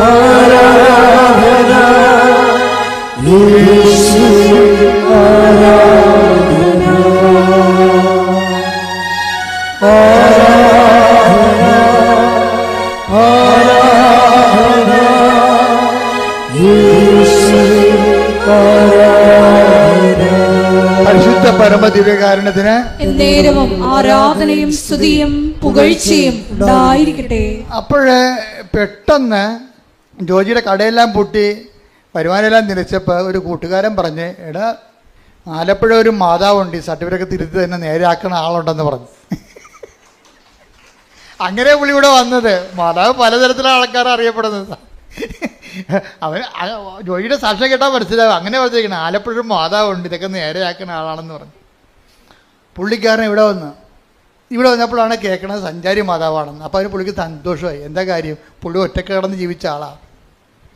പുള്ളിയെ സഹായിക്കാൻ പ്രത്യേകിച്ച് ആൾക്കാരില്ല. ഇപ്പം സഹായിക്കാൻ ഒരാളെ കിട്ടിയില്ല എന്നുള്ള സന്തോഷത്തിൽ പുള്ളി ഇത് കംപ്ലീറ്റ് ആയിട്ട് കയറി വിശ്വസിച്ച്. അങ്ങനെ അനുഗ്രഹം കിട്ടി, അതിൻ്റെ വിശ്വസിക്കാനുള്ള അനുഗ്രഹം കിട്ടി. ആ പുള്ളിയെ നോക്കിയപ്പോൾ ഇവിടെ ഓരോരുത്തരും ഇല്ലാത്ത കുറേ സംഭവങ്ങളൊക്കെ ഉണ്ട്. എന്താ കാര്യം? ഉപ്പുണ്ട്, പിന്നെന്താണ് ഉടമ്പടി തൈലമുണ്ട്. അപ്പോൾ അതിനെക്കുറിച്ച് കൃത്യമായിട്ട് ഞാൻ പറഞ്ഞു കൊടുക്കുന്നുണ്ട് ആൾക്കാർക്ക്. എന്താ കാര്യം? ഇതെല്ലാം ഒന്ന് പ്രാർത്ഥന, ഒന്ന് നമ്മൾ ഈ ഉടമ്പടി ആക്ടിവേറ്റ് ചെയ്യണം എങ്ങനെയാണ്? 1 പ്രാർത്ഥന, 2 പ്രഖ്യാപനം, 3 പ്രയോഗം. അപ്പോൾ ഈ ഉപ്പൻ്റെതാണ് ദൈവത്തിൻ്റെ സാന്നിധ്യത്തിന് ആക്ടിവേറ്റ് ചെയ്യാനാണ് പ്രയോഗം വരണത്. ഇതെന്ത് നമ്മൾ ആക്ടിവേറ്റ് ചെയ്താലും നമുക്ക് സാന്നിധ്യം സംലഭ്യമാകും. അതുകൊണ്ടാണ് ഈ ഉടമ്പടി നമ്മൾ ശ്രദ്ധിക്കുമ്പോൾ ഉടമ്പടിയിൽ അയക്കുന്നവർക്കുള്ള ഓഫർ എന്താണ്? I will come with you wherever you go. നിങ്ങൾ എവിടെയായിരുന്നാലും ഞാൻ നിങ്ങളുടെ കൂടെ ഉണ്ടാകും. ഈ ഉണ്ടാകുന്ന ആളിൻ്റെ ശക്തി അവിടെ സംലഭ്യമാക്കുന്നതിന് വേണ്ടിയാണ് ഈ പ്രയോഗവിധികളുള്ളത്. ആ പ്രയോഗവിധികൾ എന്താ ചെയ്യണത്? അത് ഈ ജോജി പറയണ, ഞാൻ ഇത് അറിഞ്ഞോടുകൂടി ഞാൻ ഈ ഉപ്പ് എടുത്തുകൊണ്ട് വില്ലേജ് ഓഫീസിൽ പോയിരുന്നു. ആ സാക്ഷി നിങ്ങൾ കേൾക്കണം കേട്ടോ, നല്ല സാക്ഷ്യമാണ്. കാര്യം 20 കൊല്ലമായിട്ട് നടക്കാത്ത കാര്യമല്ലേ, സർട്ടിഫിക്കറ്റിൽ വന്നിരിക്കുന്ന പെശകല്ലേ. അപ്പോൾ എത്രയോ കാലം ഈ മനുഷ്യൻ ഇതുപോലെ വില്ലേജ് ഓഫീസ് മാറി വന്ന വില്ലേജ് ഓഫീസ്, താലൂക്ക് ഓഫീസിൽ പോകും. അവർ 100,000 ഉടായ്പകൾ പറഞ്ഞ് ഇയാളെ മടക്കുകയാണ് പതിവ്. അയാൾ വെൽക്കം ചെയ്യത്തില്ല. പക്ഷെ ഇയാളെന്ത് ചെയ്ത് ചെല്ലുമ്പോൾ തന്നെ പുള്ളി പറയുന്നത്, ഞാൻ വിശ്വാസ പ്രമാണം ചൊല്ലി ഉപ്പിൻ്റെ 2 തരികൾ വില്ലേജ് ഓഫീസിൽ ഇട്ടെന്ന്. അതാണ് പ്രയോഗം എന്ന് പറയുന്നത്. എന്താ പ്രശ്നം വെച്ച് കഴിഞ്ഞാൽ അപ്പം അയാളത് പറയുന്നുണ്ട്, ഇത് കൂടോത്രം മന്ത്രവാദമൊന്നുമല്ല, ഒരു വ്യക്തിയിലെ വിശ്വാസത്തെ പ്രയോഗിക്കുന്നതാണ്. എന്താ വിശ്വാസം? അവൻ്റെ വിശ്വാസം എന്താ?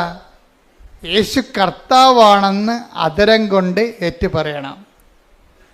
ദൈവം അവനെ മരിച്ചവെന്ന് ഉയർപ്പിച്ചെന്ന് ഹൃദയത്തിൽ വിശ്വസിക്കണം. ഇതിൻ്റെ ആക്ടിവേഷനിലാണ് ഈ ഉപ്പ് ഇടണത്. എന്താ കാര്യം?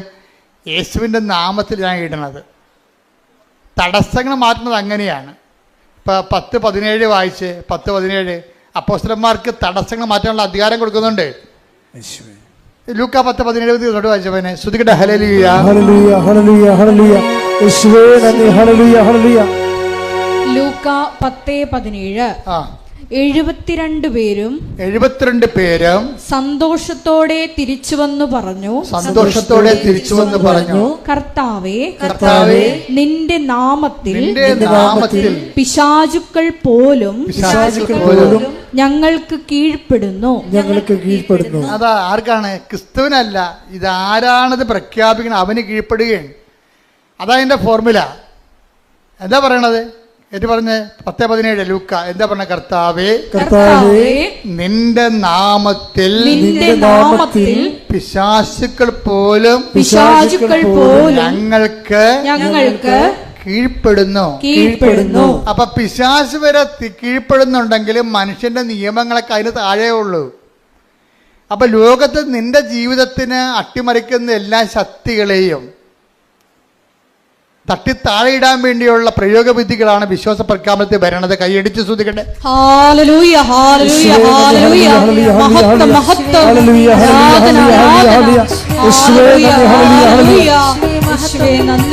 വിശ്വസിച്ച് കഴിയുമ്പോഴേ ആരാണ് നമ്മൾ എന്താ വിശ്വസിക്കുന്നത്? യേശു മരിച്ചുയർത്തുന്നിട്ട് യേശു ആരാണെന്ന് വിശ്വസിക്കുന്നു? യേശു കർത്താവാണ്. Take the word of God 10:17 ശ്രദ്ധിക്കട്ടെ. ഹല്ലേലൂയ നന്ദി. ഹല്ലേലൂയ ഹല്ലേലൂയ ഹല്ലേലൂയ ഹല്ലേലൂയ ഹല്ലേലൂയ. യേശുവേ ആരാധന ആരാധന ആരാധന. യേശുവേ നന്ദി. മഹത്വം മഹത്വം. ഹല്ലേലൂയ. റോമ 10:9 ആകയാൽ യേശു കർത്താവാണ് എന്ന് അധരം കൊണ്ട് ഏറ്റുപറയുകയും ദൈവം അവനെ മരിച്ചവരിൽ നിന്ന് ഉയർപ്പിച്ചു എന്ന് ഹൃദയത്തിൽ വിശ്വസിക്കുകയും ചെയ്താൽ നീ രക്ഷ പ്രാപിക്കും. അപ്പൊ എല്ലാ തരത്തിലും രക്ഷപ്പെടുന്നതിനുള്ള ഫോർമുല എന്താണ്? യേശു കർത്താവാണെന്ന് ആദരം കൊണ്ട് ഏറ്റു പറയണം. അപ്പോൾ അവിടെ എന്താ പ്രശ്നം? അപ്പോഴേ നമ്മൾ ആരെയും പോയി പട്ടാങ്ങിയായിട്ട് നിൽക്കത്തില്ല. സാറേ എന്തെങ്കിലും മാർഗം കൊണ്ട് ചെയ്ത് തന്നെ കുഞ്ഞുങ്ങൾ ജീവിക്കേണ്ടതാണെന്ന് പട്ടാങ്ങി പറയത്തില്ലേ?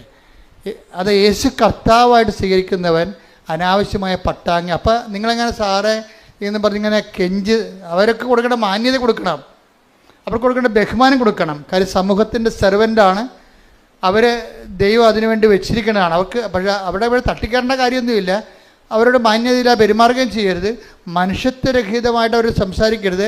നിങ്ങൾ മാന്യത ദൈവത്തിൻ്റെ പൈതൃകപ്പോലെ തന്നെ സംസാരിക്കണം. പക്ഷേ അതേസമയം തന്നെ അവരെ ദൈവത്തിൻ്റെ സ്ഥാനത്തെടുത്ത് വെക്കരുത്. ചില ആൾക്കാർക്ക് പറ്റണില്ലേ? ചില ഡൈവേഴ്സായിട്ടുള്ള ദമ്പതികളൊക്കെ കൗൺസിൽ ചെയ്യുമ്പോൾ ഇവർ ആദ്യകാലത്ത് നിങ്ങളെനിക്ക് ദൈവത്തെ പോലാണെന്നൊക്കെ പറയത്തില്ലേ? കാലെപ്പിടി നിലത്തിട്ടടിക്കണം.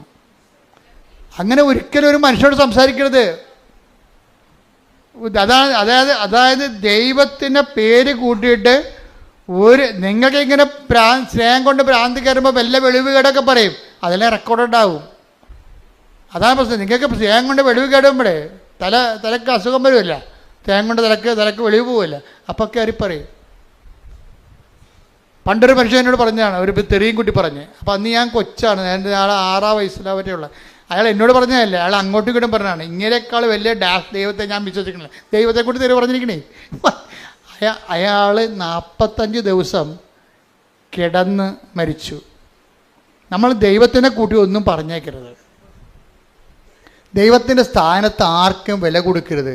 അതുകൊണ്ടാണ് ഞാൻ പറഞ്ഞത്, നിങ്ങൾ ഞായറാഴ്ചയൊക്കെ കുർബാനയ്ക്ക് വരുമ്പോൾ ആ കുർബാനയേക്കാൾ വലിയ അളിയൻ വീട്ടിൽ വന്നെന്നൊക്കെ പറഞ്ഞുകൊണ്ട് കുർബാന മുടക്കത്തില്ലേ?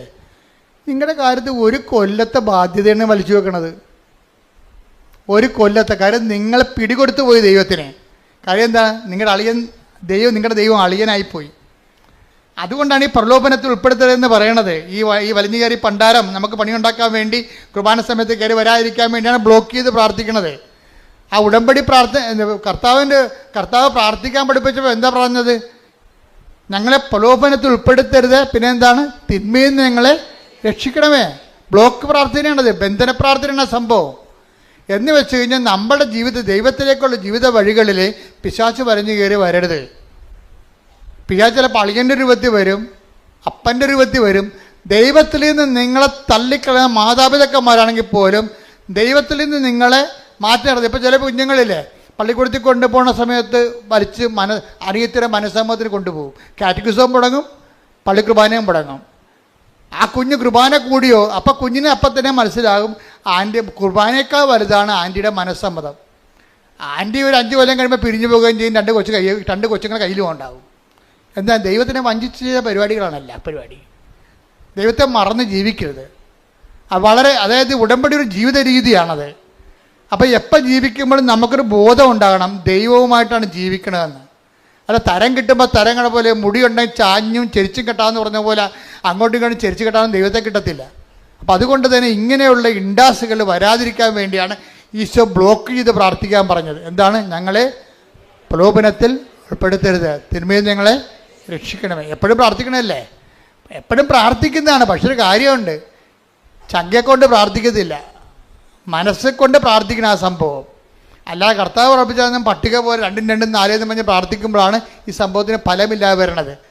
പ്രാർത്ഥനയ്ക്ക് ഫലം ഉണ്ടാകണമെങ്കിൽ പ്രാർത്ഥന ആദ്യം ഓൺ ചെയ്യണം. നമ്മൾ ഞാൻ പ്രാർത്ഥിക്കുന്നു എന്ന് എനിക്ക് തന്നെ തോന്നണം.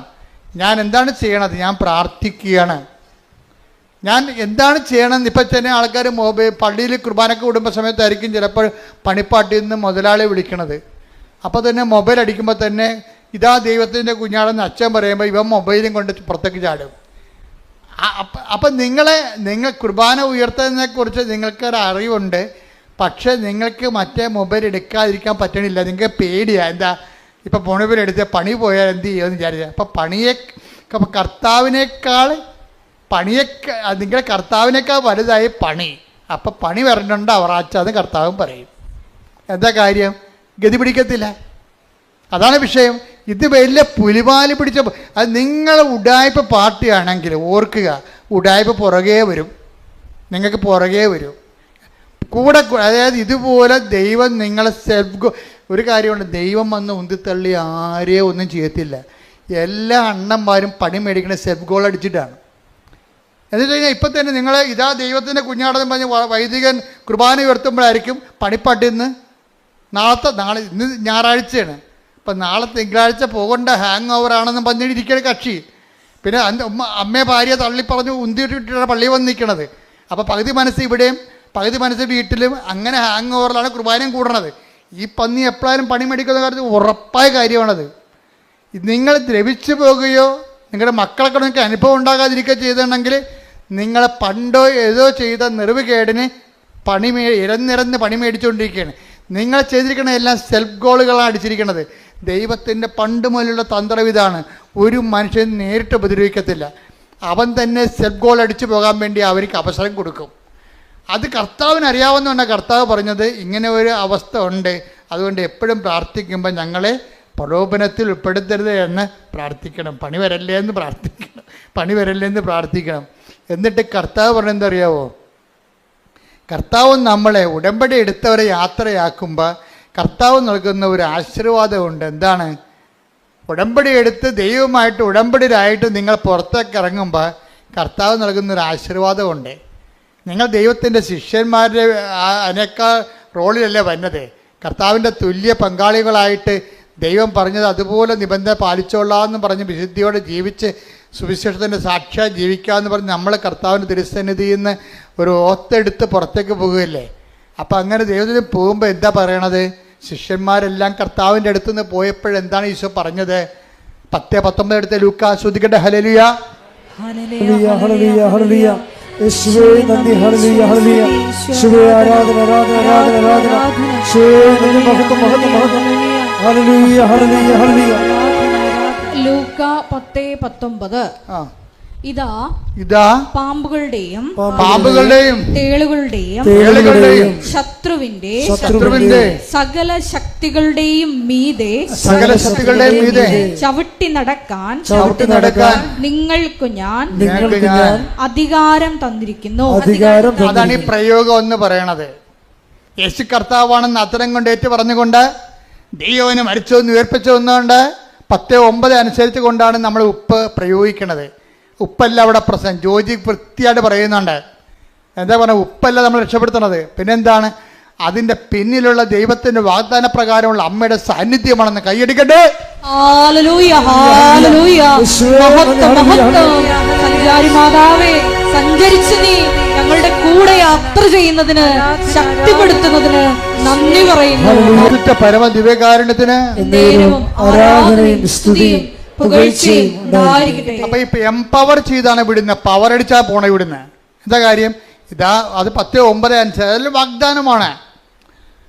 അതിന്റെ വാഗ്ദാനം എന്താണ്? ഇതാ സർപ്പങ്ങളുടെയും പറഞ്ഞേ സർപ്പങ്ങളുടെയും ലൂക്ക 10:19 ഇതാ സർപ്പങ്ങളുടെയും തേളുകളുടെയും. ഇപ്പൊ സർപ്പം ഉണ്ടാകും, തേളും ഉണ്ടാവും.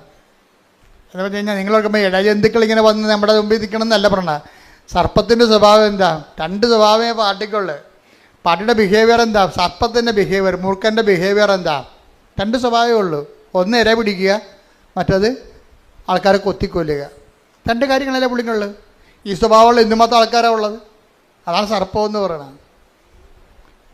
ചില ആൾക്കാർ വാ വിളിക്കണത് എന്തിനാണ്? മറ്റുള്ള കുറ്റം പറയാൻ, അവരെ എടുത്തി താത്താൻ, അവരുടെ ചിത്രപഥം തരാൻ, അവരെ തേജോവധം ചെയ്യാൻ. രണ്ടാമത്തേത് എന്താണ്? അവരുടെ വയറ്റിപ്പഴപ്പിന് വേണ്ടി. അതെന്നെ സർപ്പം എന്ന് പറയണത്. ഇതാ സർപ്പങ്ങളുടെയും തേളുകളുടെയും എന്ന് പറയുമ്പോൾ നിങ്ങൾക്ക് ചുറ്റും സർപ്പമാണെന്ന് നിങ്ങൾ ഓർത്തേക്കണം. നിങ്ങൾക്ക് ചുറ്റും സർപ്പമാണ്. പിന്നെ എന്താ? തേളിലും പണ്ട് ഒരു സന്യാസി ഉണ്ടായിരുന്നു. സന്യാസി കുളിക്കാൻ വേണ്ടി വന്നപ്പോൾ തേള് വെള്ളത്തിൽ കിടക്കണം. ആ ഉദക്ക് കലിച്ച് ഇറങ്ങി പുഴയെ കുളിക്കാൻ വേണ്ടി ഇറങ്ങിയപ്പോൾ ഉണ്ട് ഒരു പാവം പിടിച്ച തേള് അത് അവിടെ കിടന്ന് നീന്തി കിഴക്ക് കയറണില്ല, ചത്തുപോകാനായി. അപ്പം സന്യാസിക്ക് ഒരു സങ്കടം തോന്നി. ആന ഒതുക്കുകയല്ലേ ഇരുന്നുകൊണ്ട് ആ തേള് പൊങ്ങിക്കിടക്കുകയല്ലേ വെള്ളത്തിൽ. അപ്പം അതിൻ്റെ കൂടി കൈ കൊണ്ടുവന്ന് തേളിനെ പൊക്കിയെടുക്കുക ഒറ്റ കുത്ത്. അപ്പോൾ സന്യാസി പറഞ്ഞു, എടാ ഞാൻ നിന്നെ രക്ഷിച്ചില്ല, നീ മരിക്കാൻ പോകുമ്പോൾ എന്നിട്ട് നീ എന്നെ കുത്തിയാന്ന് പറയുമ്പോൾ തേളിന് ഭയങ്കര സങ്കടം. എന്താ കാര്യം? ഞാൻ തേളല്ലേ എന്ന് കുത്താതിരിക്കാൻ പറ്റുവാ? ഏത് സന്യാസിയാണെന്ന് പറഞ്ഞാലും തേളിനെ കുത്താതിരിക്കാൻ പറ്റത്തില്ല. നമ്മൾ എത്ര നന്മ ചെയ്താലും ചില ആൾക്കാർ നമുക്കിട്ട് പണി തരും. അതിനാണ് തേളെന്ന് പറയണത്. അതാണ് ലൂക്ക 10:19. എന്താണ്? ഇതാ പറഞ്ഞ ഇതാ സർപ്പങ്ങളുടെയും തേളിന്റെയും ശത്രുവിന്റെ സകല. അപ്പൊ ശത്രുവിന് സകല ശക്തികളുണ്ടേ. ഇപ്പൊ ഈ മനുഷ്യന് 20 കൊല്ലമായിട്ട് സർട്ടിഫിക്കറ്റ് തിരുത്താൻ നടക്കുകയാണ്. ഈ വില്ലേജ് ഓഫീസ് മാറി വരുന്ന വില്ലേജ് ഓഫീസറും അതുപോലെ തന്നെ തഹസീൽദാരും ആർഡിഒയൊക്കെ പറഞ്ഞ എല്ലാ പേപ്പറും കൊണ്ടുവന്നിട്ടും ഒരു മനുഷ്യനും ഒപ്പിടത്തില്ല. തട്ടി ആ ജീവിതം ഒരു പരുവത്തിലാക്കി. ഗതികിട്ട പ്രേതം പോലെ ഈ മനുഷ്യൻ ചെവി ചെമ്പരത്തിപ്പൂം വെച്ച് നടക്കുകയാണ്, തെക്ക് വടക്ക് നടക്കുകയാണ്. അപ്പോഴാണ് അറിഞ്ഞത് ആലപ്പുഴത്തെ മാതാവ് സർട്ടിഫിക്കറ്റ് തിരുത്തണുണ്ടെന്ന്. ആ മനുഷ്യൻ ഇവിടെ വന്ന് അമ്മയുടെ നിന്ന് ഉപ്പ് കൊണ്ടുപോയിക്കൊണ്ട് വില്ലേജ് ഓഫീസിൽ ഇട്ടേച്ച് വിശ്വാസപ്രമാണം ചൊല്ലി. അപ്പോൾ അയാൾ പറഞ്ഞു, ഞാൻ ഈ ഉപ്പിടുമ്പോൾ വിശ്വാസപ്രമാണം ചൊല്ലിക്കൊണ്ടിരിക്കുകയാണ്. എന്താണ്? യേശു കർത്താവാണ്. വില്ലേജ് ഓഫീസറല്ല കർത്താവ്, യേശുവാണ് കർത്താവ്. അതാണ്, യേശു കർത്താവാണ്. തഹസീൽദാരല്ല കർത്താവ്, ഗവൺമെൻറ് നിയമങ്ങളല്ല കർത്താവ്, യേശുവാണ് കർത്താവ്. അപ്പോൾ യേശു കർത്താവാണെന്ന് പറയുമ്പോൾ നിങ്ങൾ എന്ത് ചെയ്യണം? ഇത്രയും നാൾ നമ്മൾ മനസ്സിലാക്കി വെച്ചിരിക്കുന്ന അധികാരികളെയും കർത്താക്കന്മാരൊക്കെ ആ പീഠത്തിൽ നിന്ന് ഇറക്കി വെക്കണം. നിങ്ങളുടെ പല കാര്യങ്ങളും നടക്കാത്തതിൻ്റെ കാരണം നിങ്ങളെ പല ആൾക്കാരെയും ദൈവത്തിൻ്റെ സ്ഥാനത്തെടുത്ത് വെച്ചിട്ടുണ്ട്. അതാണ് പ്രശ്നം. ബൈബിൾ പറഞ്ഞത് എന്താണ്? ദൈവത്തിൻ്റെ സ്ഥാനത്ത് പീഠത്തെ കയറ്റി വെച്ചിരിക്കുന്ന അണ്ണന്മാരെല്ലാം താഴെ ഇറക്കണം. എന്താണ്? ഒരാൾ മാത്രമാണ് നിങ്ങളുടെ മരിച്ചിട്ട് ഉയർത്തുന്നേറ്റത്, ഒരാൾ മാത്രമാണ് നിങ്ങളുടെ ഭാരങ്ങളും പാപങ്ങളും ഏറ്റെടുത്തത്. അവരെ പിതാവാദ്യം മഹത്വപ്പെടുത്തി ഉയർത്തെഴുന്നേൽപ്പിച്ചപ്പോഴേ മരണത്തിന് ഞാൻ നാഥനായിരിക്കുന്നവനെ കർത്താവ്, അത് യേശുക്രിസ്തുവാണ്. കൈയടിക്കട്ടെ.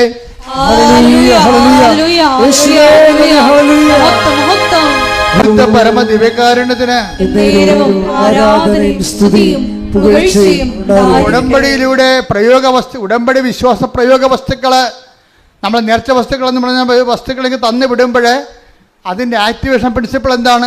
വിശ്വാസ പ്രമാണമാണത്. ജോജി അത് കൃത്യമായിട്ട് ചെല്ലുന്നുണ്ട്. അപ്പം നമ്മൾ ചുണ്ടേ കൊണ്ട് എന്ത് ചെല്ലിയാലും അതിൻ്റെ വേര് ചങ്കിലുണ്ടാകണം. നമ്മളൊരു സാധനം ആക്ടിവേറ്റ് ചെയ്യുമ്പോൾ സ്വാഭാവികമായിട്ടും നമ്മുടെ ഉള്ളിൽ കുറിക്കണം ഞാൻ എന്താണ് പറയണതെന്ന്. അതുകൊണ്ടാണ് ഈശോ പറഞ്ഞത്, യേശു കർത്താവാണെന്ന് നിങ്ങൾ അത്തരം കൊണ്ട് ഏറ്റു പറയുമ്പോൾ ആ അത്തരം കൊണ്ട് ഏറ്റു പറയുന്നത് ആക്ടിവേറ്റ് ചെയ്യണമെന്നുണ്ടെങ്കിൽ ദൈവം മരിച്ചൊന്ന് ഉയർപ്പിച്ചെന്ന് നിങ്ങളുടെ ഹൃദയത്തിൽ വിശ്വസിക്കണം. പ്രാർത്ഥിക്കുക, കർത്താവായ ദൈവമേ, നീയാണ് കർത്താവെന്ന് ജീവിത രംഗങ്ങളിലെ ഞങ്ങൾ ഏറ്റുപറയുന്ന ഓരോ ശ്വാസത്തിലും എന്റെ കർത്താവേ, എന്റെ ചങ്കല് ഞാൻ വിശ്വസിക്കുന്ന നിന്നെ പിതാവായ ദൈവം ഉയർപ്പിച്ചുവെന്ന് ഞാൻ നിന്റെ വിശ്വാസത്തിലെ ഉയർപ്പിന്റെ സാക്ഷിയായി ജീവിക്കുവാൻ സഹായിക്കണമേ.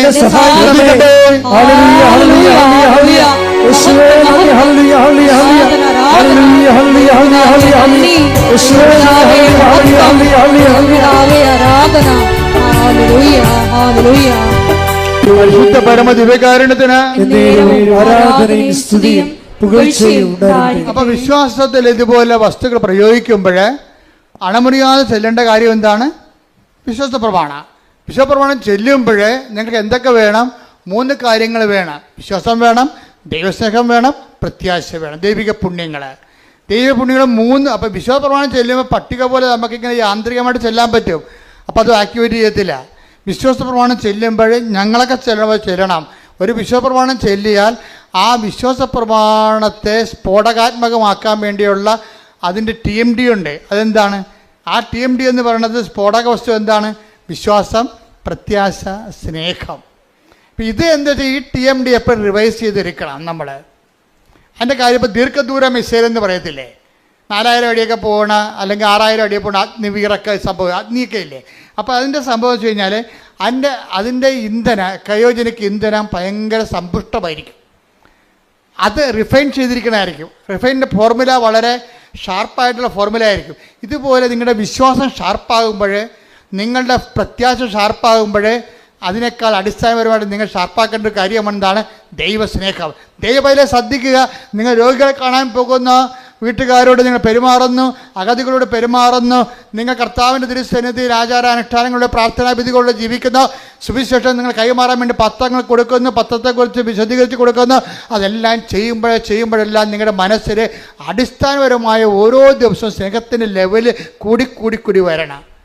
അത് നിങ്ങൾ ഇൻട്രോസ്പെക്റ്റ് ചെയ്യണം. ഓരോ കാര്യം ഓരോ ദിവസം ചെല്ലും തോറും ദൈവത്തിൻ്റെ സ്നേഹം എന്നിൽ കൂടുന്നുണ്ടോ? അതാണ് ഇതിനെ വെല്ലുവിളി എന്ന് പറയുന്നത്. ഉടമ്പടി വ്യക്തി മെനയമന ചെയ്യണമെന്നുണ്ടെങ്കിൽ ഓരോ ദിവസവും ദൈവസ്നേഹം കൂടിക്കൊണ്ടിരിക്കും. ഇപ്പം ഞാൻ അച്ഛനായിട്ട് 39 കൊല്ലമായില്ലേ, 30 കൊല്ലം അടിക്കടി ദൈവസ്നേഹം കൂടിയിട്ടേ. അതുകൊണ്ടല്ലേ അത് നമ്മളിങ്ങനെ പുതിയ കാര്യങ്ങളൊക്കെ അമ്മ പ്രത്യക്ഷപ്പെടുന്നതും അതുപോലെ തന്നെ പുതിയ ഉടമ്പടി തരണതും 10,000 രക്ഷപ്പെടുന്നത് എന്തുകൊണ്ടാണ്? അതിന് നമ്മുടെ കാലത്തിന് ആനുപാതികമായിട്ട് നമ്മൾ ദൈവത്തിൽ വളരണം. അതിന് ഏറ്റവും വലിയ മാർഗം എന്ന് വെച്ചാൽ ദൈവസ്നേഹം കിട്ടുമെന്ന് കണ്ട എൻ്റെ മക്കളെ, ചില വെള്ളമടിക്കാരുണ്ടല്ലോ, മരണ വീട്ടിൽ നിന്ന് മാറത്തില്ല. അന്ന് വരെ ആ വീട്ടുകാരോട് യാതൊരു സ്നേഹമില്ല അവർക്ക്. അപ്പം അവിടെ മരിച്ചു കഴിഞ്ഞാൽ പൊരിഞ്ഞ സ്നേഹമായിരിക്കും. നമ്മൾക്ക് മരിച്ചാനോടുള്ള താല്പര്യം കൊണ്ടാണ്. അങ്ങനെയല്ല, ആ രാവിലെ പോയി നിൽക്കണത് വൈകുന്നേരം വരെ എല്ലാ ചവപ്പെട്ടിക്ക് ഓടുന്ന്, റീത്തിനോടുന്ന്, ഉടുപ്പിനോടുന്ന്, പന്തലിടാൻ കൂടുന്ന്, കസരെടുത്ത് വെക്കുന്നു. ഭയങ്കര പരിപാടിയായിരിക്കും. എല്ലാം കുഴിച്ചിട്ട് കഴിയുമ്പോൾ സന്ധ്യയൊക്കെ സെമിത്തേരിയിൽ ഇവരും ഉണ്ട്. ആ വീട്ടുകാരെല്ലാം ബന്ധുക്കളെല്ലാം പോയാലും ആ വീട്ടുകാരുടെ കൂടെ ഈ കക്ഷിയും ഉണ്ടാവും. അപ്പോൾ അവർ ഒറ്റ ചോദ്യം ചോദിക്കത്തുള്ളൂ, അപ്പം എങ്ങനെയാണെന്ന് ചോദിക്കും. എന്നുവെച്ചാൽ വാട്ടിസ് എവിടെ നിന്നാണ് മേടിക്കണമെന്നാണ് ചോദിക്കണേ. അല്ലാതെ അപ്പോൾ ഇത്രയും നേരം ചെയ്ത പണി എന്തിനു വേണ്ടിയാണ്? ഈ അപ്പം എങ്ങനെയാണെന്ന് ചോദിക്കാൻ വേണ്ടിയാണ്. വൈകിട്ട് എന്താ പരിപാടി എന്ന് ചോദിക്കില്ല, അതുപോലെയാണ് പരിപാടി. അപ്പം അതുപോലെ ഈ മദ്യത്തോട് കാണിക്കുന്ന ആക്രാന്തം പോലെ തന്നെ ആയിരിക്കണം. അതിനേക്കാൾ ടോപ്പ് ആക്രാന്തമായിരിക്കണം നിങ്ങൾ എന്ത് ചെയ്താലും ദൈവസ്നേഹത്തിന് കൊടുക്കേണ്ടത്. മനസ്സിലായി? എന്ത് ചെയ്താലും. അപ്പം നിങ്ങൾ ഓർക്കണം, ഇപ്പം ഈ കൊച്ചുകൂട്ടം നേടിപ്പെടുന്നത് നമ്മുടെ ഒരു ക്രൂവാണ്, നമ്മുടെ സഹപ്രവർത്തകരാണ്. ഈ കക്ഷി മരക്കുരിശും പിടിച്ചുകൊണ്ട് 3 ദിവസം നടന്ന് എവിടെ പോയി? മലയാറ്റിൽ പോയി. അപ്പോൾ മലയാറ്റൂർ പോയിച്ചും ഈ കക്ഷി നല്ല വർഷങ്ങളായിട്ട് പോണതാണ്. അപ്പോൾ ഇന്നലെ എന്നോട് പറയുമായിരുന്നു, പക്ഷേ ഞങ്ങളുടെ കയ്യിൽ ഒരു വാച്ചുണ്ട്. അപ്പം ഞങ്ങൾ ഒരു നടന്നെത്തി വാച്ചിട്ട് നോക്കും എത്ര കിലോമീറ്റർ നടന്നെന്ന് വാച്ച് പറയുമെന്ന്. അതനുസരിച്ച് അത്രയും കലോറികൾ കത്തി മാറും. 2 ലക്ഷം സ്റ്റെപ്പുണ്ട് ഇവിടുന്ന്. അപ്പോൾ ഈ വാച്ചോട് നോക്കിയപ്പോൾ മനസ്സിലായി മലയാറ്റൂർ എത്തിയപ്പോൾ 2 ലക്ഷം സ്റ്റെപ്പ് നടന്നിട്ടുണ്ട്. അപ്പോൾ ഇടയ്ക്കിടയ്ക്ക് വാച്ച് നോക്കിയിട്ട് എത്ര സ്റ്റെപ്പ് നടന്നു എന്ന് നോക്കണ്ടേ. ഇത് തന്നെയാണ് ഉടമ്പടി ജീവിതം എന്ന് പറയണത്. എന്താ കാര്യം? ഓരോരോ കാര്യങ്ങളും ചെയ്ത് വെച്ചും ദൈവസ്നേഹത്തിൽ എന്തുമാത്രം മുന്നോട്ടായെന്ന് നോക്കണം. പിടികിട്ടില്ലേ? ഓരോരോ ഘട്ടങ്ങൾ പിന്നിടുമ്പോഴും ഓരോരോ ഉടമ്പടി എക്സസൈസ് ചെയ്ത് കഴിയുമ്പോഴും ദൈവസ്നേഹത്തിൽ നിങ്ങൾ എന്തുമാത്രം വളർന്നുവെന്ന് നോക്കണം. അങ്ങനെ ദൈവസ്നേഹത്തിൻ്റെ വളർച്ച ഒരു ആക്രാന്തം വെച്ച് കഴിഞ്ഞാൽ ബാക്കി 2 ഓട്ടോമാറ്റിക്കായിട്ട് സെറ്റ് ചെയ്യും. എന്തൊക്കെയാണ്? പ്രത്യാശയും അതുപോലെ തന്നെ വിശ്വാസവും. നിങ്ങൾ വിശ്വാസത്തിന് അമിത പ്രാധാന്യം കൊടുക്കരുത്. മനസ്സിലായി? അണ്ടേ കൊണ്ടേ വളവടക്കം വെക്കണവരിരിക്കും. വിശ്വാസത്തിനല്ല പ്രാധാന്യം കൊടുക്കേണ്ടത്. നിങ്ങൾ ദൈവസ്നേഹത്തിന് കാര്യം സ്നേഹമാണ് എല്ലാത്തിനെയും വലുതെന്ന് അത് ആര് പറഞ്ഞിട്ടുണ്ട്? പൗലോസ് അപ്പോസ്തലൻ പറഞ്ഞിട്ടുണ്ട് അല്ലേ? സ്നേഹം എല്ലാത്തിനെയും അതിജീവിക്കുന്നു പറയും. ഇപ്പോൾ വിശ്വാസം, പ്രത്യാശ, സ്നേഹം ഇത് ഏറ്റവും വലുത്. Take the word of God 1 Corinthians 13 ശ്രദ്ധിക്കട്ടെ. ഹല്ലേലൂയ. 1 കൊരിന്തോസ് 13:13. 1 കൊരിന്തോസ് 13:13. വിശ്വാസം, പ്രത്യാശ, സ്നേഹം ഇവ 3ഉം നിലനിൽക്കുന്നു. ഒന്ന് പറഞ്ഞേ. വിശ്വാസം, പ്രത്യാശ, സ്നേഹം ഇവ മൂന്നും നിലനിൽക്കുന്നു. എന്നാൽ സ്നേഹമാണ് സർവോത്കൃഷ്ടം. അപ്പൊ എന്താ പ്രശ്നം വെച്ച് കഴിഞ്ഞാൽ നിങ്ങളെ വിശ്വാസം ഫോക്കസ് ചെയ്യേണ്ട കാര്യമില്ല. പ്രത്യാശയെ ഫോക്കസ് ചെയ്യരുത്. പ്രൈമറി ഫോക്കസ് കൊടുക്കരുത്. നിങ്ങളോർക്ക് എങ്ങനെ വിശ്വാസം വളർത്താൻ പറ്റുമോ, എങ്ങനെ പ്രത്യാശ ഉണ്ടാക്കാൻ പറ്റുമോ, അങ്ങനെ ചിന്തിക്കണ്ട. നിങ്ങൾ ചെയ്യേണ്ടത് എന്താണ്? സ്നേഹത്തെ അഡ്രസ്സ് ചെയ്യണം. അതിനാവശ്യത്തിന് ഏറെ പ്രോഗ്രാം ഉടമ്പടിയിലുണ്ട്. നിങ്ങൾ ചെയ്യുന്ന എല്ലാ കാര്യവും ദൈവസ്നേഹത്തിൻ്റെ ആ ഓരോ സ്റ്റെപ്പ് കൂടുന്നുണ്ടോ നോക്കിയാൽ മതി. എല്ലാ കാര്യവും ചെയ്യേണ്ടത് എന്താണ്? ദൈവസ്നേഹത്തോടെയാണ് ചെയ്യേണ്ടത്. അതൊക്കെ പ്രാർത്ഥിക്കുമ്പോൾ ചെയ്യേണ്ടത് എന്താണ്? IELTS പാസ്സാകണേ, വസ്തുവിക്കാൻ പറ്റണേ, മകളെ കെട്ടിക്കണമെന്ന് പറഞ്ഞുകൊണ്ട് ആക്രാന്തം കാണിക്കരുത്. ദൈവസ്നേഹം കൂടണമെന്നാണ് പറയേണ്ടത്. പകരം വേണ്ടത് എന്താണ്? ദൈവസ്നേഹം. ഒന്ന് പറഞ്ഞേ. കർത്താവേ, എന്റെ നിയോഗങ്ങളില് ഞാൻ എഴുതിയിട്ടിരിക്കുന്ന കാര്യങ്ങളില് നടക്കുന്ന പുരോഗതിയേക്കാൾ എന്റെ ജീവിതത്തില് ദൈവസ്നേഹത്തിന് പുരോഗതി ഉണ്ടാകാൻ ഓരോ ദിവസവും ഞാൻ ചെയ്യുന്ന പ്രവർത്തനങ്ങളെ എന്നെ അഭിഷേകം ചെയ്യണമേ.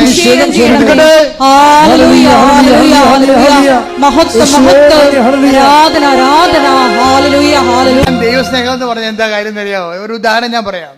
ഈ ജോജി ഉണ്ടല്ലോ, ഈ ജോജി ഒരു ദിവസം ചേർത്തല ബസ് സ്റ്റാൻഡ്, ഇവിടുന്ന് ഉടമ്പടി പുതുക്കി ചേർത്തല ബസ് സ്റ്റാൻഡിൽ ചെന്നപ്പോഴേ അവിടെ ഒരു കൃപാസനം പത്രം അവിടെ ഒരു റെയിൽവേ സ്റ്റേഷനിൽ ബെഞ്ചിലിരിക്കണേ. അപ്പോൾ ഉടനെ ജോജിയുടെ തൊണ്ടയിടറി എൻ്റെ അമ്മേ എന്ന് വിളിച്ചു. എന്താ കാര്യം? അത് ഒരു കൃപാസനം പത്രം അനാഥമായിട്ട് അവിടെ ഇരിക്കുമ്പോൾ അദ്ദേഹം അത് എടുത്തിട്ട് കൊണ്ടുപോയി അത് അർഹമായ കരങ്ങളിൽ കൊടുത്തിട്ട് അമ്മയെക്കുറിച്ച് സംസാരിച്ച് അയാളെ കൊണ്ട് ആ ഉടമ്പടി എടുപ്പിക്കാൻ പറ്റുന്ന പരുവത്തിലാക്കിയിട്ടാണ് ചേർത്തലയിൽ നിന്ന് പോയിരിക്കണത്. അത് പറയുമ്പോൾ ഈ മനുഷ്യൻ നിന്ന് കരയണിവിടെ. അതാണ് ദൈവസ്നേഹം എന്ന് പറയണത്. നിങ്ങളെ സാക്ഷ്യം കേട്ടാൽ മനസ്സിലാകും. ഈ പത്രം അനാഥമായി കിടക്കണ കണ്ടപ്പോൾ കരഞ്ഞു പോയൊരു മനുഷ്യനാണ്. ഞാൻ ചോദിച്ചു, ഇതെല്ലാം ചെയ്യണത് ദൈവസ്നേഹത്തോടെയാണ്. അല്ല ആക്കാനും വേണ്ടി ഒക്കാനിക്കണ പോലെ കുമ്പസാരക്കൂടിൻ്റെ അടിക്കൊണ്ട് തട്ടിവെച്ച് ഓടിക്കളഞ്ഞ പാർട്ടിയല്ല ഇത്. അങ്ങനെയുള്ള കണ്ണാമൃഗങ്ങൾ ഉടമ്പടി എടുത്തിട്ടുണ്ട്. ഇത് കൊടുക്കുമ്പോൾ ഒരു മിനിമം ദൈവസ്നേഹം നമ്മൾ തന്നെ ഗ്യാരണ്ടി ചെയ്യണം. ഇതെല്ലാം ചെയ്യണ കാര്യങ്ങളാണ്. എന്താണ്? കർത്താവേ, ഇത് വായിക്കുമ്പോൾ അങ്ങേ അറിയാത്തത് അറിയുവാനും കഠിന മാനസ്ഥരുള്ളവർ മനസാന്തരപ്പെട്ടുകൊണ്ട് കർത്താവിനെ സ്വീകരിക്കാനും അവരുടെ ജീവിതത്തിൽ വിശുദ്ധിയും ദൈവസ്നേഹവും പുലരുവാനും അവർ സുവിശേഷ സാക്ഷിയാകുവാനും അങ്ങനെ ദൈവത്തെക്കുറിച്ച് ചിന്തിച്ചാണ് ഓരോ ശുശ്രൂഷയും നമ്മൾ ഉടമ്പടി ചെയ്യുമ്പോഴാണ് നമ്മൾ എംപവർ ആകണത്. എംപവർ എന്താണ്? ഈ മനുഷ്യൻ അതുകൊണ്ടാണ് അയാളെ ഉപ്പ് വിദ്യാഭ്യാസം ഇട്ട് വെച്ചും നേരെ ചെന്ന് സാറിനോട് പറയണം, സാറേ എൻ്റെ സർട്ടിഫിക്കറ്റിൽ എൻ്റെ പേരിന് പകരം വേറെ പേരാണ് കിടക്കണത്, അതുപോലെ തന്നെ എൻ്റെ വീട്ടുപേരിനും തെറ്റുണ്ട്, ഞാൻ ഗതി പിടിച്ചിട്ടില്ല എന്ന് പറയും. നിങ്ങൾ ഇന്ന പേപ്പർ കൊണ്ടുവന്നിട്ടുണ്ടോ? ഉണ്ട് സാറേ എന്ന് പറയും. അതായത് ഒറ്റ ദിവസത്തിനുള്ള ആ സബ്ജക്റ്റ് തിരുത്തി കൊടുക്കും. 20 കൊല്ലം ജോജി പറഞ്ഞ 15 ദിവസം എടുത്തോളെന്നാ പറഞ്ഞത്. 15 ദിവസം എടുത്തോളെന്നാ പറഞ്ഞത്. അതെല്ലാം വാങ്ങിക്കാനൊക്കെ ഒറ്റ ദിവസം എടുത്തു. പക്ഷെ 15 ദിവസത്തിനുള്ളിൽ അയാൾ ചെയ്തിട്ട് 20 കൊല്ലം നടക്കാഞ്ഞ കാര്യമാണ് 15 ദിവസത്തിനുള്ളിൽ നടന്ന് കൈ കിട്ടണത്. അതായത് നമ്മൾക്ക് എംപവറായി കഴിഞ്ഞാലേ നമ്മളിപ്പോൾ ദൈവത്തിന് തോന്നണം നമ്മൾ ദൈവത്തിൻ്റെ പുള്ളിയാണ്. അല്ല, നിങ്ങളുടെ വയറ്റിപ്പഴപ്പിന് വേണ്ടി ഇങ്ങനെ അലഞ്ഞു കെട്ടി ആലപ്പുഴ നടക്കണപ്പോൾ തോന്നരുത്. അത് വയറ്റിപ്പഴപ്പിന് വേണ്ടിയേ അലഞ്ഞു കെട്ടി ആലപ്പുഴ നടക്കണം ദൈവത്തിന് തോന്നരുത്. ദൈവത്തിന് വേണ്ടി നമ്മൾ അരമുറുക്കി ഇറങ്ങിയിരിക്കണം ദൈവത്തിന് തോന്നിയാൽ പടപടാന്ന് നടക്കും ഈ സംഭവം. അതെന്താണ്? അത് അവസാനം വരെ ഇരിക്കും. നീ കയറി ചെല്ലുന്ന ഇടങ്ങളിലെ കർത്താവ് എന്താ പറഞ്ഞത്? ഇതാ സർപ്പങ്ങളുടെയും തേളുകളുടെയും ശത്രുവിൻ്റെ സകല ശത്രുക്കളുടെ മേൽ ചവിട്ടി നടക്കാൻ ഞാൻ നിനക്ക് അധികാരം നൽകുന്നു. അപ്പം നിനക്ക് വിശ്വാസം മൂക്കുന്നതനുസരിച്ച് ദൈവസ്നേഹം വർദ്ധിക്കുന്നതനുസരിച്ചുകൊണ്ട് നിനക്ക് ദൈവത്തിന്റെ അധികാരമാണ് വർദ്ധിക്കണേ. കൈയടിക്കട്ടെ.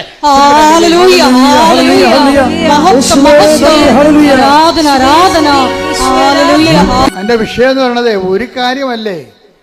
അതായത് അടുത്ത കാര്യം ഇദ്ദേഹം പറയണത്, അദ്ദേഹത്തിന് മകൾക്കൊരു പ്രശ്നമുണ്ട്. 14 വയസ്സുണ്ട്. അവൾക്ക് 2 വയസ്സ് തൊട്ട് തുടങ്ങിയ പരിപാടിയാണ്. ഭക്ഷണം കഴിക്കുമ്പോൾ ശ്വാസം അടച്ചു പോകും. ഭക്ഷണം കഴിക്കുമ്പോൾ ശ്വാസം അടക്കും. പിന്നെ തൊണ്ട കുരുങ്ങി ഛർദ്ദിക്കും. അപ്പോൾ വേണമെങ്കിൽ ആ ഭക്ഷണം കഴിച്ചുകൊണ്ടിരിക്കുന്ന സ്ഥലത്ത് തന്നെ പാത്രത്തിൽ തന്നെ ഛർദ്ദിച്ചിടും. ഇതിങ്ങനെ വർഷങ്ങളായിട്ട് തുടങ്ങിയതാ. 14 വയസ്സുണ്ട് ഇപ്പം. അപ്പം ഇത്രയും നടന്ന് ഇതിന് മാറ്റം പല മരുന്നുകൾ കഴിച്ചിട്ട് മാറ്റമില്ല. അവസാനം എന്താ ചെയ്യണം? ഈ ഉടമ്പടി തൈലം ഉപ്പും കൂടി ചേർത്ത് കൊടുക്കും. ആ പറയണ ഇപ്പം 3 കൊല്ലമായി കൊച്ചു ഛർദ്ദിച്ചിട്ടില്ല. ഇവിടെയൊക്കെ നിങ്ങളെ കൈയടിക്കാൻ വേണ്ടി പറഞ്ഞതല്ല. നിങ്ങൾ ഓർക്കണത് ഇത് കൈയടിക്കുമ്പോൾ നിങ്ങൾ ഉദ്ദേശിക്കണത് ഉപ്പിൻ്റെ എത്തുന്ന സംഭവമുണ്ട് ഉടമ്പടി തൈലത്തിന്. അതിനകത്തുള്ള സംഭവം പുറത്തു വന്നെങ്കിൽ എന്ത് ചെയ്യണമെന്നറിയോ? അധികാരം, ഈ വ്യക്തിക്ക് അധികാരം ഉണ്ടാകണം. അതാണ് വിഷയം. എന്താണ്? ഈ വ്യക്തിക്ക് ദൈവത്തിന് വേണ്ടി ജീവിച്ചു, ദൈവത്തിൻ്റെ വചനത്തിന് വേണ്ടി ജീവിച്ചു, സുവിശേഷത്തിൻ്റെ സാക്ഷിയായി ജീവിക്കുമ്പോഴേ അവരെ ആക്ടിവേറ്റ് ചെയ്യുമ്പോഴേ ദൈവത്തിൻ്റെ പവർ അടിക്കണം. അവിടെ അടിക്കും. എന്താ കാര്യം? അതുകൊണ്ട് നിഷ്കളങ്കമായിട്ട് നിങ്ങൾ ഡിസ്പോസിബിൾ ഉടമ്പടി എടുക്കരുത്. നിങ്ങളൊക്കെ നിങ്ങളുടെ IELTS പാസ്സായി ഇനി വീട്ടിൽ കുത്തിയിരിക്കാമെന്ന് പറഞ്ഞുകൊണ്ട് അതാണ് ഡിസ്പോസിബിൾ ഉടമ്പടി. വസ്തുവിറ്റ് ഇനി എന്താ പ്രശ്നം? തീർന്നു. ഇനി എന്താ പ്രശ്നം? ഇനിയാണ് പ്രശ്നം മൊത്തം ഉള്ളത്. ദൈവത്തിൽ നിന്ന് വല്ലതും വാങ്ങിച്ച് പോയിട്ടാ പിന്നെ ഇപ്പോൾ ഓർക്കേണ്ടത് എന്താണ്? ദൈവത്തിൻ്റെ ചൈതന്യത്തിന് നിങ്ങൾ മറുപടി പറഞ്ഞുകൊണ്ടിരിക്കണം. അല്ലെങ്കിൽ നിങ്ങൾ കാര്യം കാണാൻ വേണ്ടി കർത്താവിനെ ദുരുപയോഗിച്ച പോലെ ഇരിക്കും. അപ്പം അതുകൊണ്ട് എപ്പോഴും ശ്രദ്ധിക്കേണ്ട കാര്യം വെച്ച് കഴിഞ്ഞാൽ ഉടമ്പടിയിലൂടെ ദൈവാധികാരം പ്രാപിക്കാനാണ് നോക്കേണ്ടത്. അതിനുള്ള സാധ്യതയാണ് നിങ്ങൾ പ്രയോജനപ്പെടുത്തേണ്ടത്. അയാളുടെ ഇൻക്രിമെൻ്റ് കൂടുന്നില്ലായിരുന്നു അയാളുടെ കമ്പനിയിൽ. വേറെ കമ്പനി ജോലി കിട്ടി. 2 കൊല്ലമായിട്ട് കൂടുന്നില്ല. അയാൾ ഒറ്റ പ്രാവശ്യം പറഞ്ഞുള്ളൂ. ആ ഒറ്റ പ്രാവശ്യം ആ ഇൻക്രിമെൻ്റ് ഡബിളാക്കി കൊടുത്തു. എല്ലാവർക്കും കൊടുക്കുന്നതൊക്കെ ഇയാളെ സീനിയേഴ്സിനേക്കാൾ ഇരട്ടി ഇൻക്രിമെൻ്റ് കൂട്ടി കൊടുത്തു. ഇവൻ കൈവെക്കണ സ്ഥലത്തെല്ലാം മാതാവ് ഒപ്പിടും. അതാണ് പ്രശ്നം. ഇവൻ നിങ്ങളൊരിക്കൽ സത്യമാണെന്ന് ദൈവത്തിന് തോന്നിയാൽ നിങ്ങൾ കൈവെക്കണ എല്ലാം അവൻ ചെയ്ത എല്ലാം ശുഭമാക്കുകയും ചെയ്തു. Take the word of God. സ്തുതിക്കട്ടെ, സ്തുതിക്കട്ടെ. ഹല്ലേലൂയ, ഹല്ലേലൂയ, ഹല്ലേലൂയ, ഹല്ലേലൂയ. യേശുവേ നന്ദി. ഹല്ലേലൂയ, ഹല്ലേലൂയ, ഹല്ലേലൂയ, ഹല്ലേലൂയ, ഹല്ലേലൂയ. യേശുവേ ആരാധന, ആരാധന, ആരാധന. യേശുവേ മഹത്വം. ഹല്ലേലൂയ, ഹല്ലേലൂയ. ഉൽപ്പത്തി 39:23. ജോസഫിനെ ഭരമേൽപ്പിച്ച ഒരു കാര്യത്തിലും കാരാഗൃഹ സൂക്ഷിപ്പുകാരൻ ഇടപെട്ടില്ല. കാരണം കർത്താവ് അവൻ്റെ കൂടെ ഉണ്ടായിരുന്നു. അവൻ ചെയ്തതൊക്കെ കർത്താവ് ശുഭമാക്കുകയും ചെയ്തു. ഇതാ സംഭവം. ഇത് പ്രൊക്ലമേഷനിലുള്ള പ്രോമിസിലുള്ളതാ. ദൈവമായിട്ട് നിന്ന് ജീവിച്ച് ദൈവത്തിനെങ്ങാനും കണ്ണി പിടിച്ചു പോയാൽ പിന്നെ തിരിഞ്ഞു നോക്കേണ്ടി വരത്തില്ല. പിന്നെ എന്താ നിലപാടെന്താ? അവൻ എന്താ ജോസഫിനെ കുറിച്ച് എന്താ എഴുതിയിരിക്കണം എന്ന് ചോദിക്കേ. ഉൽപ്പത്തി 39:23 വായിച്ചേ ഒന്നുകൂടി. ജോസഫിനെ ഭരമേൽപ്പിച്ച ഒരു കാര്യത്തില് കാരാഗ്രഹ സൂക്ഷിപ്പുകാരൻ ഇടപെട്ടില്ല. കാരണം എന്താ? കർത്താവ് അവന്റെ കൂടെ ഉണ്ടായിരുന്നു. അവൻ ചെയ്തതൊക്കെയും കർത്താവ് ശുഭമാക്കുകയും ചെയ്തു.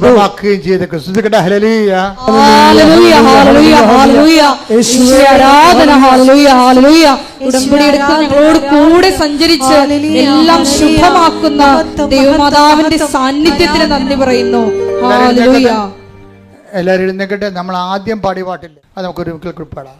പാടിക്കൊണ്ട് രോഗസൗഖ്യ പ്രാർത്ഥനയ്ക്ക് പ്രവേശിക്കാം. അച്ഛൻ വന്ന് കയറിയപ്പോ പാടിയ പാട്ടില്ലേ,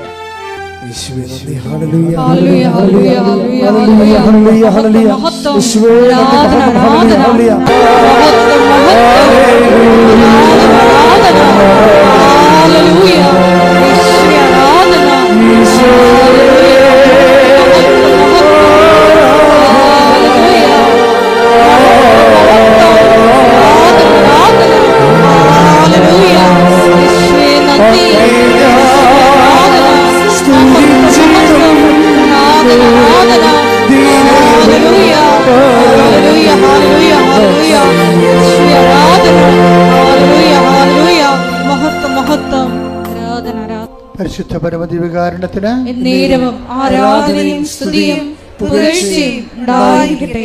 എൻ്റെ പ്രിയപ്പെട്ടവരെ, രോഗസൗഖ്യ പ്രാർത്ഥനയിലേക്ക് നമ്മൾ പ്രവേശിക്കുകയാണ്. അച്ഛൻ വിവിധമായ രോഗങ്ങളെ ശാസിച്ച് കർത്താവിൻ്റെ നാമത്തിൽ ഉച്ചാരണം ചെയ്യുന്ന പ്രാർത്ഥന ചെല്ലുമ്പോൾ നിങ്ങൾ സ്തുതിച്ചുകൊണ്ടിരുന്നാൽ മതി.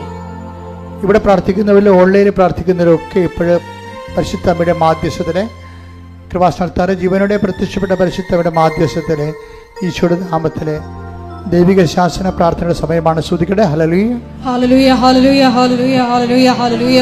കർത്താവിന്റെ ഉന്നതമായ നാമത്തിന് സ്തോത്രം ചെയ്യുന്നു. കർത്താവിന്റെ വിശുദ്ധ പൗരോഹിത്യത്തെ മഹത്വപ്പെടുത്തണമേ. കർത്താവ് സഭയിലുള്ള സാന്നിധ്യം പ്രകടമാക്കണമേ. കർത്താവിന്റെ വിശുദ്ധ പൗരോഹിത്യത്തെ മഹത്വപ്പെടുത്തണമേ. കർത്താവ് സഭയിലുള്ള സാന്നിധ്യം പ്രകടമാക്കണമേ. 39 വർഷം അർപ്പിച്ച കുർബാനയുടെ യോഗ്യതയായി കൃപാസ്ഥാനത്താറെ ജീവനോടെ പ്രത്യക്ഷപ്പെട്ട പരിശുദ്ധ അമ്മയുടെ മാധ്യസ്ഥതയിൽ കർത്താവിന്റെ അവകാശവും ഓഹരിയുമാകുന്ന തിരുസഭയിലെ ഇവിടെ കൂടിയിരിക്കുന്ന എല്ലാ മക്കളുടെ മേലും ഓൺലൈനിൽ പ്രാർത്ഥിക്കുന്നവരുടെ മേലും കർത്താവിന്റെ തിരുമുറുപാടുന്ന വലതുകരം അടിപ്പണ പോലെ വൈതാഖനം പോലെ ദൈവികമായ സത്യങ്ങളിൽ നിറഞ്ഞു നിൽക്കട്ടെ എന്ന് പ്രാർത്ഥിക്കുന്നു. മാർഗരോഗങ്ങള്, തീരാവ്യാധികള്, ജീവദുരിതങ്ങള് യേശുവിന്റെ നാമത്തിൽ, മാർഗരോഗങ്ങള്, തീരാവ്യാധികള്, ജീവദുരിതങ്ങള് യേശുവിന്റെ നാമത്തിൽ മാറിപ്പോകട്ടെ എന്ന് പ്രാർത്ഥിക്കുന്നു. സന്ധിബന്ധങ്ങളില്, മാംസപെസ്സുകളില്, രക്തഞരമ്പുകളില്, ശരീരകോശങ്ങളില് കർത്താവിന്റെ രക്തം പടരട്ടെ എന്ന് പ്രാർത്ഥിക്കുന്നു. ബന്ധങ്ങളില്, മാംസപേശികളില്, രക്തഞരമ്പുകളില് കർത്താവിന്റെ രക്തം പടരട്ടെ എന്ന് പ്രാർത്ഥിക്കുന്ന ശിശുരോഗങ്ങള്, ക്യാൻസർ രോഗങ്ങള്, പിച്ചുല രോഗങ്ങള്, കരൾ രോഗങ്ങള്, കിഡ്നി രോഗങ്ങള്, ഉദരരോഗങ്ങള്, ഗർഭാശയ രോഗങ്ങള്, അമാശയ രോഗങ്ങള്, തലച്ചോർ രോഗങ്ങള്, ശ്വാസകോശ രോഗങ്ങള്, വലിയ രോഗങ്ങള് യേശുവിന്റെ ഉന്നതമായ നാമത്തില്, ശിശുപീഡകള്, പീഡരോഗങ്ങള് യേശുവിന്റെ ഉന്നതമായ നാമത്തില്, സഭയുടെ പ്രാർത്ഥനയുടെ ശക്തിയാൽ യേശുവിന്റെ ഉന്നതമായ നാമത്തില് മാറിയ രോഗങ്ങള്, പ്രശ്ന ക്യാൻസറുകള്, ഉദരരോഗങ്ങള് യേശുവിന്റെ നാമത്തില്, അർശസ് രോഗങ്ങള് യേശുവിന്റെ നാമത്തില്, അർശസ് രോഗങ്ങള് യേശുവിന്റെ നാമത്തിൽ മാറിപ്പോകട്ടെ. പരമദിവ്യകാരുണ്യത്തിന് എന്നേരവും ആരാധനയും സ്തുതിയും പുകഴ്ചയും ഉണ്ടായിരിക്കട്ടെ. മക്കളെ, പരീക്ഷ എഴുതുന്ന കുഞ്ഞുങ്ങള്, പരീക്ഷ റിസൾട്ട് പ്രതീക്ഷിക്കുന്ന കുഞ്ഞുങ്ങള്, അവർക്ക് ഉപരി വിദ്യാഭ്യാസത്തിന് ആവശ്യമായ റിസൾട്ടുകൾ ലഭിക്കുന്നതിന് വേണ്ടി ദൈവത്തിന്റെ കരുണയ്ക്ക് വേണ്ടി പ്രാർത്ഥിക്കുന്ന, അതുപോലെ തന്നെ വസ്തു വിൽക്കാൻ ആഗ്രഹിക്കുന്നവർ, വിറ്റുമാറാത്തവർ, അതിൻ്റെ പേരിൽ കടങ്ങൾ പരിഹരിക്കാൻ പറ്റാത്തവർ, ജപ്തി നടപടികൾ നേരിടുന്നവർ, ജോലിക്ക് ഇന്റർവ്യൂ ടെസ്റ്റ് അതിനൊക്കെ പോകുന്നവരെ, അതിന് റിസൾട്ട് പ്രതീക്ഷിക്കുന്നവർ ഒക്കെ ഇപ്പോൾ സമർപ്പിച്ച് പ്രാർത്ഥിക്കുന്ന സമയമാണ്. വൈവാഹിക ജീവിതത്തിൻ്റെ തടസ്സങ്ങൾ വർഷങ്ങളായിട്ടും വിവാഹം ഒത്തുവരാത്തവർ, വിവാഹത്തിന് പിരിഞ്ഞുപോയ ദമ്പതികൾ ഒരുമിച്ച് താമസിക്കാൻ ആഗ്രഹിക്കുന്നവർക്ക് കർത്താവിൻ്റെ കൃപ ലഭിക്കുന്നതിനെ പ്രാർത്ഥിക്കുന്ന, മക്കളില്ലാത്തവർ, അതുപോലെ വീടില്ലാത്തവർ, വഴിയില്ലാത്തവർ, പലതരത്തിലുള്ള വിഷമത അനുഭവിക്കുന്ന, സാങ്കേതികവും നിയമപരമായ കുരുക്കിൽ അകപ്പെട്ടിരിക്കുന്നവർ കർത്താവിൻ്റെ കൃപയിൽ അതെല്ലാം വിട്ടുമാറുന്നതിന് വേണ്ടി പ്രാർത്ഥിക്കുന്നു. അന്യരാജ്യങ്ങളിൽ, വിദേശ രാജ്യങ്ങളിൽ വിസ പ്രോസസ്സിംഗ് നടക്കുന്നവരെ, വിസ വീണ്ടും പുതുക്കി കിട്ടാത്തവർ, അതുപോലെ തന്നെ പലതരത്തിലുള്ള ജീവിത പ്രശ്നങ്ങൾ അനുഭവിക്കുന്നവർ, തൊഴിൽ പ്രശ്നങ്ങൾ അനുഭവിക്കുന്നവർ, അവിടെ വരെല്ലാം ദൈവത്തിൻ്റെ ശക്തി ആവശ്യിക്കുന്നതിന് വേണ്ടി പ്രാർത്ഥിക്കുന്ന പഠിക്കുന്ന കുഞ്ഞുങ്ങൾ, കൊച്ചുമക്കൾ, ഗർഭിണികൾ, ഗർഭിണിയുടെ രോഗങ്ങൾ, അതുപോലെ ആശുപത്രിയിൽ ആയിരിക്കുന്ന മക്കള്, അവിടെ വരെല്ലാം കർത്താവിന്റെ കണ്ണയ്ക്ക് വേണ്ടി ഇടിമുഴക്കം പോലെ സ്തുതിക്കട്ടെ. ഉന്നതമായ നാമത്തിന് സ്തോത്രം ചെയ്യുന്ന കർത്താവ്, നിന്റെ വിശുദ്ധ പൗരോഹിത്യത്തെ മഹത്വപ്പെടുത്തണമേ. കർത്താവ്, സഭയിലുള്ള സാന്നിധ്യം ദൃഢമാക്കണമേ. 39 വർഷം അർപ്പിച്ച കുർബാനയോഗ്യതയാ ജോലിയില്ലാത്തവര്, വീടില്ലാത്തവര്, വെളിച്ചമില്ലാത്തവര്, വഴിയില്ലാത്തവര്, കർത്താവ് എല്ലാ തരത്തിലുള്ള തടസ്സങ്ങൾക്ക്, ജപ്തി നടപടികളെ, സാമ്പത്തിക കടങ്ങളാൽ വരുമാന മാർഗമില്ലാത്തവർ, ജീവിതമാർഗം മുട്ടിപ്പോയവര്, കർത്താവ് സാമ്പത്തിക കടങ്ങൾ അവകാശിക്കുന്ന കടക്കാർ, കടം കൊടുത്തു വിടാതെ കർത്താവ് നാടുവിട്ടു പോയാലെന്ന് ചിന്തിക്കുന്നവര്, ഇങ്ങനെ വ്യത്യസ്തങ്ങളായ ജീവിത രീതികളിൽ ബാങ്ക് ജപ്തികളും നടപടികളുണ്ടായി സാമ്പത്തിക നടപടി നേരിടുന്നവര്, പോലീസ് നടപടി നേരിടുന്നവരെ, കോടതി നടപടി നേരിടുന്നവരെ, യേശു ക്രിസ്തുവിന്റെ ഉന്നതമായ നാമത്തില് മാർഗ തടസ്സങ്ങള് യേശുവിന്റെ നാമത്തിൽ മാറിപ്പോകട്ടെ.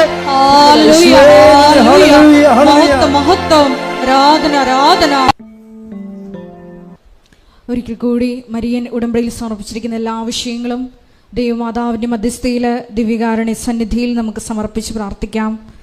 ദൈവസ്നേഹമാണ് ഏറ്റവും വലുതെന്ന് തിരുവചനത്തിലൂടെ ഈശോ വെളിപ്പെടുത്തുകയായിരുന്നു.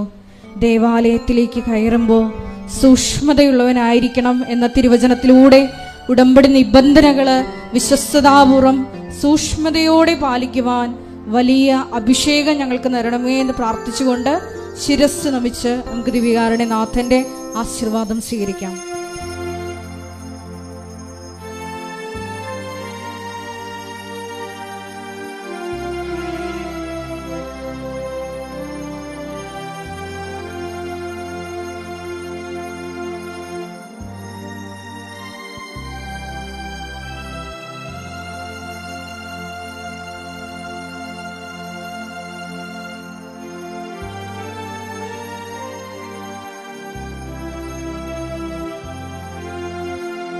പരിശുദ്ധ പരമ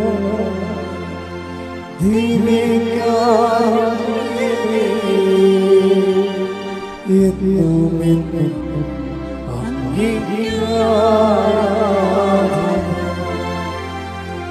പരിശുദ്ധ പരമ ദിവ്യകാരുണ്യമേ, എന്നുമെന്നും അങ്ങേക്ക് പരിശുദ്ധ പരമ ദിവ്യകാരുണ്യമേ.